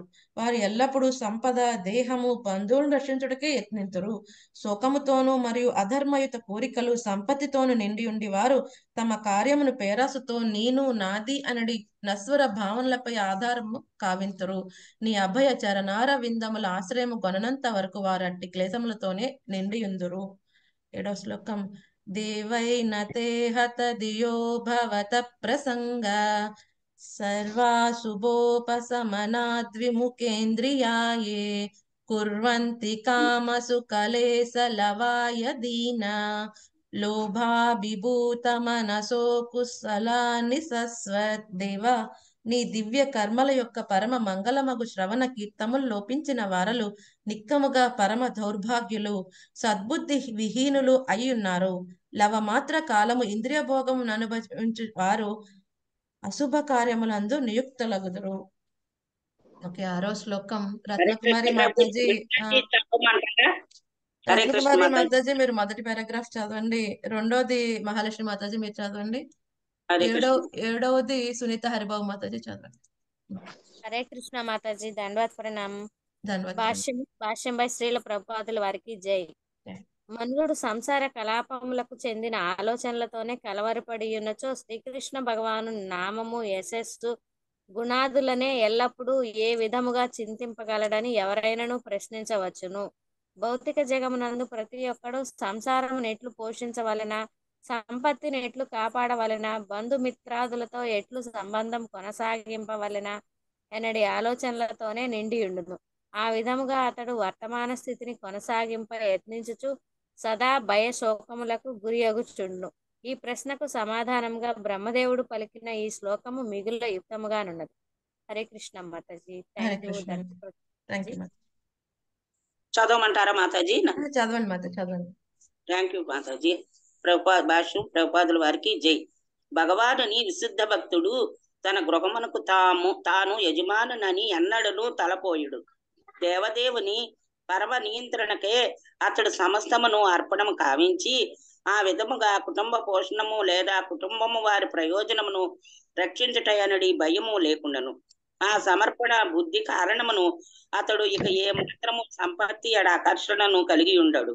ఒకవేళ ధనము పట్ల ఆకర్షణ కలిగి ఉన్నప్పటికీ అది ఇంద్రియ భోగము కొరకు గాక భగవత్ సేవ కొరకే ఉండును. విశుద్ధ భక్తుడు సైతము సామాన్య మానవుని వలె ధనమును ప్రోగు చేయుట ఎందు ఆకర్షితుడైనట్లు ఉండవచ్చును. కాని భేదమేమనగా భగవత్ సేవార్థమే భక్తుడు ధనమును సంపాదించగా సామాన్య మానవుడు తన ఇంద్రియ భోగార్థము ధనమును గడించును. ఆ విధముగా భక్తుని చే కావింపబడి ధనార్జనము కలతలకు కారణము కాబోదు. కానీ లౌకికునకు అది కలత కారణమే. విశుద్ధ భక్తుడు సమస్తమును భగవత్ సేవా భావముననే అంగీకరించడి కారణమున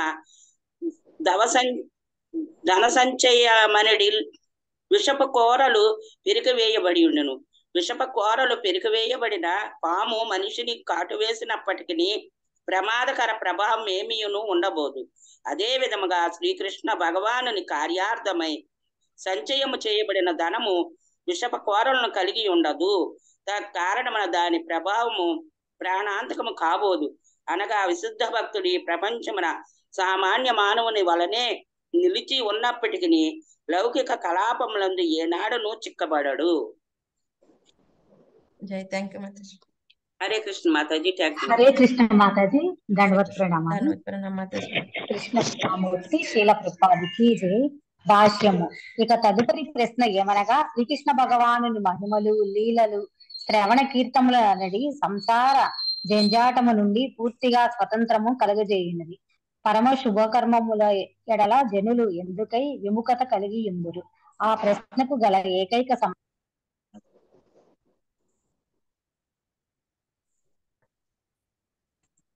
హరే కృష్ణ మాతాజీ. హరే కృష్ణ మాతాజీ. ఇప్పుడు వినిపిస్తుందండి, మధ్యలో పోయింది వాయిస్ మాతాజీ. ఓకే మాతాజీ, నెట్ పోయింది. Okay okay. పరమ శుభకర్మల ఎడల జనులు ఎందుకై విముఖత కలిగి ఉందురు? ఈ ప్రశ్నకు గల ఏకైక సమాధానము వారు దౌర్భాగ్యులవుటయే. కేవలము ఇంద్రియ భోగము కొరకై వారు కావించడి అపరాధ కర్మల వలన కలిగినట్టి మానవాతీత నియంత్రణమే వారి దౌర్భాగ్యములకు కారణము. అయినను విశుద్ధ భక్తులు మాత్రము అట్టి దౌర్భాగ్య జనుల ఎడల కరుణగొని ప్రచారోద్యమ స్ఫూర్తితో వారిని భక్తి యోగ మార్గమున నియోగింప యత్నింతురు. అనగా కేవలము విశుద్ధ భక్తుల కరుణ ద్వారాని దౌర్భాగ్య జనులు దివ్య సేవా స్థితికి ఉద్ధరింపబడగలరు. హరే కృష్ణ మాతాజీ. ధన్యవాద ప్రణామాలు. థ్యాంక్ యూ మాతాజీ. సో మరి ఎందుకయ్యా నువ్వు సృష్టి చేయాలి అనుకుంటున్నావు అంటే ఏమవుతుంది, వీళ్ళందరూ కూడా ఇప్పుడు ఎక్కడ ఉన్నారు? ఇప్పటి వరకు కూడా కారణోదక సాయి విష్ణు గర్భంలో ఉన్నారు. మళ్ళీ వాళ్ళందరినీ కూడా ఎప్పుడైతే సృష్టి స్టార్ట్ అయిందో వాళ్ళందరినీ కూడా ఈ యొక్క మహత్తత్వంలో ఇమిడ్చబడ్డారు. ఇప్పుడు వాళ్ళందరూ కూడా దేహం కోసం వెయిట్ చేస్తున్నారు మళ్ళీ కదండి. సో బ్రహ్మదేవుడు సృష్టి స్టార్ట్ చేయాలి, వాళ్ళ యొక్క స్థితిని బట్టి 14 లోకాల్లో వాళ్ళ పొజిషన్ లో పెట్టాలి బ్రహ్మదేవుడు. సో అందుకని అడుగుతున్నారు. కానీ ఈ జీవుల పరిస్థితి ఏంటి? జీవులు అయితే నేను సృష్టిస్తాను కానీ వాళ్ళ పరిస్థితి ఏంటి అని వాళ్ళ గురించి చెప్తున్నారు అన్నమాట. వాళ్ళ కండిషన్ గురించి ఎలా ఉంటారంటే వాళ్ళు ఎప్పుడు కూడా సర్వదా కూడా ఎలా ఉంటారంట, భీతావహులై ఉంటారు. ఎందుకండి భయం? ఎందుకు భయం జీవులకి? దేనికి భయం? ఎలా సంపాదించాలి, మరణం వస్తుందేమో అనేది భయం మాతాజీ. మరణం వస్తుందేమో.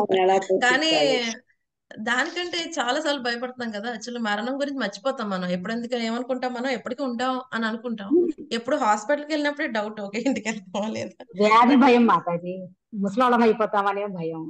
ముసలాళ్ళు అయిపోతామని భయం. ఓకే. మనకున్నది ఏది పోతుందో ఉన్నది ఏమన్నా పోతుందేమో. ఈ రోజు కారు ఉంది, 3 బంగ్లాలు ఉన్నాయి. సరే రేపన్నా రోజున 3 బంగ్లాలు ఉంటాయా, కారు ఉంటుందా లేదా? ఈ రోజు చక్కగా మంచి భార్య సంతానం అందరూ బాగున్నారు, రేపు వీళ్ళందరూ నాతో ఉంటారా లేదా, వెళ్ళిపోతారేమో అని భయం కదండి. సో ఈ రోజు నా కాళ్ళు చేతులు బాగానే పనిచేస్తున్నాయి, బయటకు వెళ్తున్నా, మళ్ళీ తిరిగి బాగానే వస్తానా లేదా అన్న భయం. సో ఉన్నది పోతుందేమోనని భయం కదండి.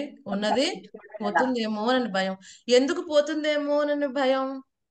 ఎందుకంటే జీవుడు బై నేచర్ ఎవరు? సచ్చిత్ ఆనందం, శాశ్వతంగా ఉండాలనుకుంటాడు.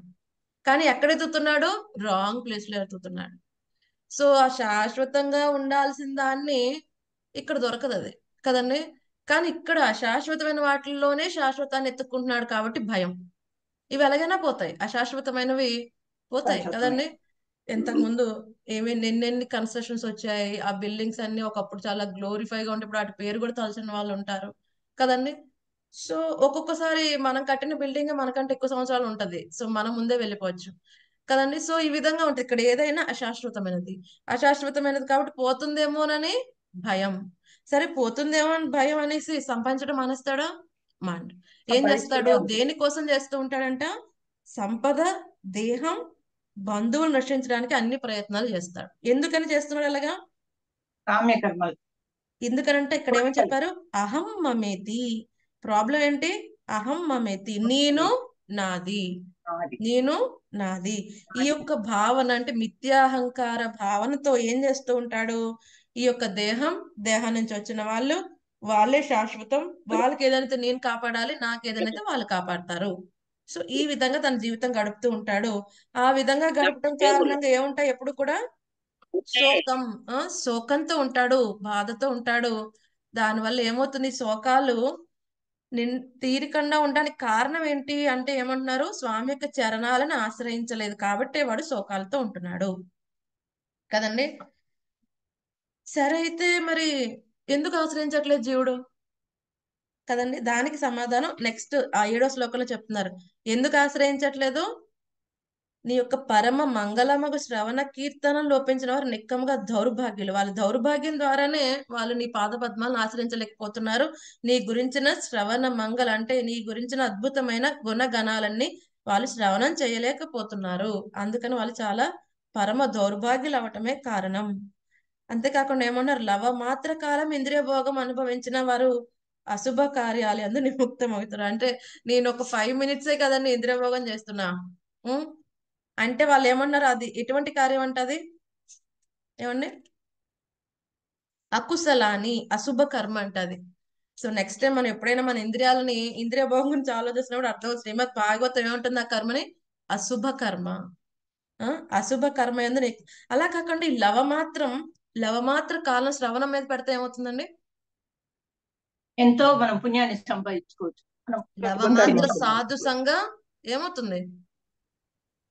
సర్వసిద్ధి హోయ్ కదండి. లవమాత్ర సాధు సంగ సర్వసిద్ధి హోయ్, సర్వసిద్ధులు వస్తాయి. ఎందుకని? ఆ సాధువు ఏం చెప్తాడు? కృష్ణ భగవానుని యొక్క గుణగణాలని కీర్తన చేస్తాడు. అటువంటి ఇక్కడ దగ్గర మనం లవమాత్రమైన శ్రవణం చేస్తే అది మనని ఈ సంసారం నుంచి ఉద్ధరిస్తుందంటే అది అటువంటి లవమాత్ర కాలం కదని మన ఇంద్రియ భోగానికి ఉపయోగిస్తే మనం ఏంటంటే అశుభ కార్యాలు అందు మనం నియుక్తమైన వాళ్ళం అవుతాం. సో మరి ఏం చేయాలి? దీనికి సొల్యూషన్ 6వ శ్లోకం భాషలు చక్కగా ప్రభుపాద్ గారు చెప్పారు. అయితే మన ఇంద్రియాలని కట్టేద్దామా? లేదు. సో ఇంద్రియాలను దేంతో పోలుస్తుంది భగవద్గీతలో? పర్పట్లో పాములతో పోలుస్తారు కదండి. సో పాములతో ఆడాలి అంటే ఎవరుంటారు పాములతో? పాములు పట్టేవాడు చక్కగా ట్యూన్ పెట్టి వాటిని కంట్రోల్ చేస్తాడు కదండి. సో అటువంటి విధంగా అవ్వాలి అంటే ఒక టెక్నిక్ ఉంది. ఏం చేయాలి? వాటి కూరల్ని పీకేసాం అనుకోండి, వాటిని ఎలాగైనా వచ్చి మన చేతిలో కూర్చున్నా భయపడక్కర్లేదు. అదే కూరలు ఉన్న పాముని ముట్టుకోవాలన్నా భయమే, ఎందుకంటే కాటేస్తుంది. అలాగే ఇటువంటి ఇంద్రియాలు ఇంత భయంకరమైనవి, జీవుణ్ణి అధపాతాలను తీసుకుని వెళ్ళగలిగిన శక్తి ఉన్నవి అయినప్పటికీ అటువంటి ఇంద్రియాలని భగవత్ సేవలో గనక వినియోగిస్తే ఏమవుతుందంట? అప్పుడు అవి అదేంటి కూరలు తీసిన పాముల్లాగా అవుతాయి. కాబట్టి వాటి వల్ల ఎటువంటి ప్రమాదము జీవుడికి ఉండదు. సో ఏదైతే ఇంద్రియాలు ఉన్నాయో, లేకపోతే ఏదైతే ఇంద్రియం ఆ దేహంతో నువ్వు సంపాదించిన ఏదైతే ఉన్నదో ఆ సంపాదన దేనికి ఉపయోగించాలి? భగవంతుని యొక్క సేవలో ఉపయోగించాలి. భగవంతుని యొక్క తీర్థక్షేత్రాలకు వెళ్ళడానికి, భగవంతుని యొక్క సేవలు చేయడానికి, ఆయన పుస్తకాల వితరణ చేయడానికి, లేకపోతే ఆయన టెంపుల్లో అర్చన కోసం కదండి. సో లేకపోతే మన ఇంట్లో సత్సంగాలు చేయటం కోసం, లేకపోతే మనం ఒక భక్తుడి కింద జీవించడానికి దాన్ని ఉపయోగించవచ్చు కదండి. సో ఈ విధంగా చక్కగా మన ఆచార్యులు చెప్తారు, ఎంత పర్సంటేజ్ అయితే మనం సంపాదించిన దాంట్లో భక్తియుత సేవలో నిమగ్నం చేస్తున్నామో అంత పర్సెంట్కి మనకి ఎఫెక్ట్ ఉండదు, కర్మబంధనం ఉండదు కదండి. ఎంత పర్సెంట్ ఉపయోగించట్లేదు దాన్ని ఏమన్నారు ఇక్కడ? ఏంటంట? లవ మాత్ర కాలం ఇంద్రియ భోగం చేసిన అది అశుభ కర్మ. అంటే ఏంటి? లవ మాత్రంగా మనం సంపాదించిన ఇంద్రియ భోగానికి ఉపయోగిస్తున్నా దాన్ని మనం ఎలా వాడుతున్నాం? మన నాశనానికి వాడుతున్నాం అని చక్కగా మనం గుర్తుపెట్టుకోవాలి. సో అందుకనే ఇక్కడ చక్కగా ఈ విధంగా చెప్పారు. సో ఇంకా ఇంకా చెప్తారన్నమాట జీవుడి యొక్క కండిషన్ గురించి. అవి మనం రేపు తెలుసుకుందాం. ఏమైనా సందేహాలు ఉన్నాయి డివోటీస్?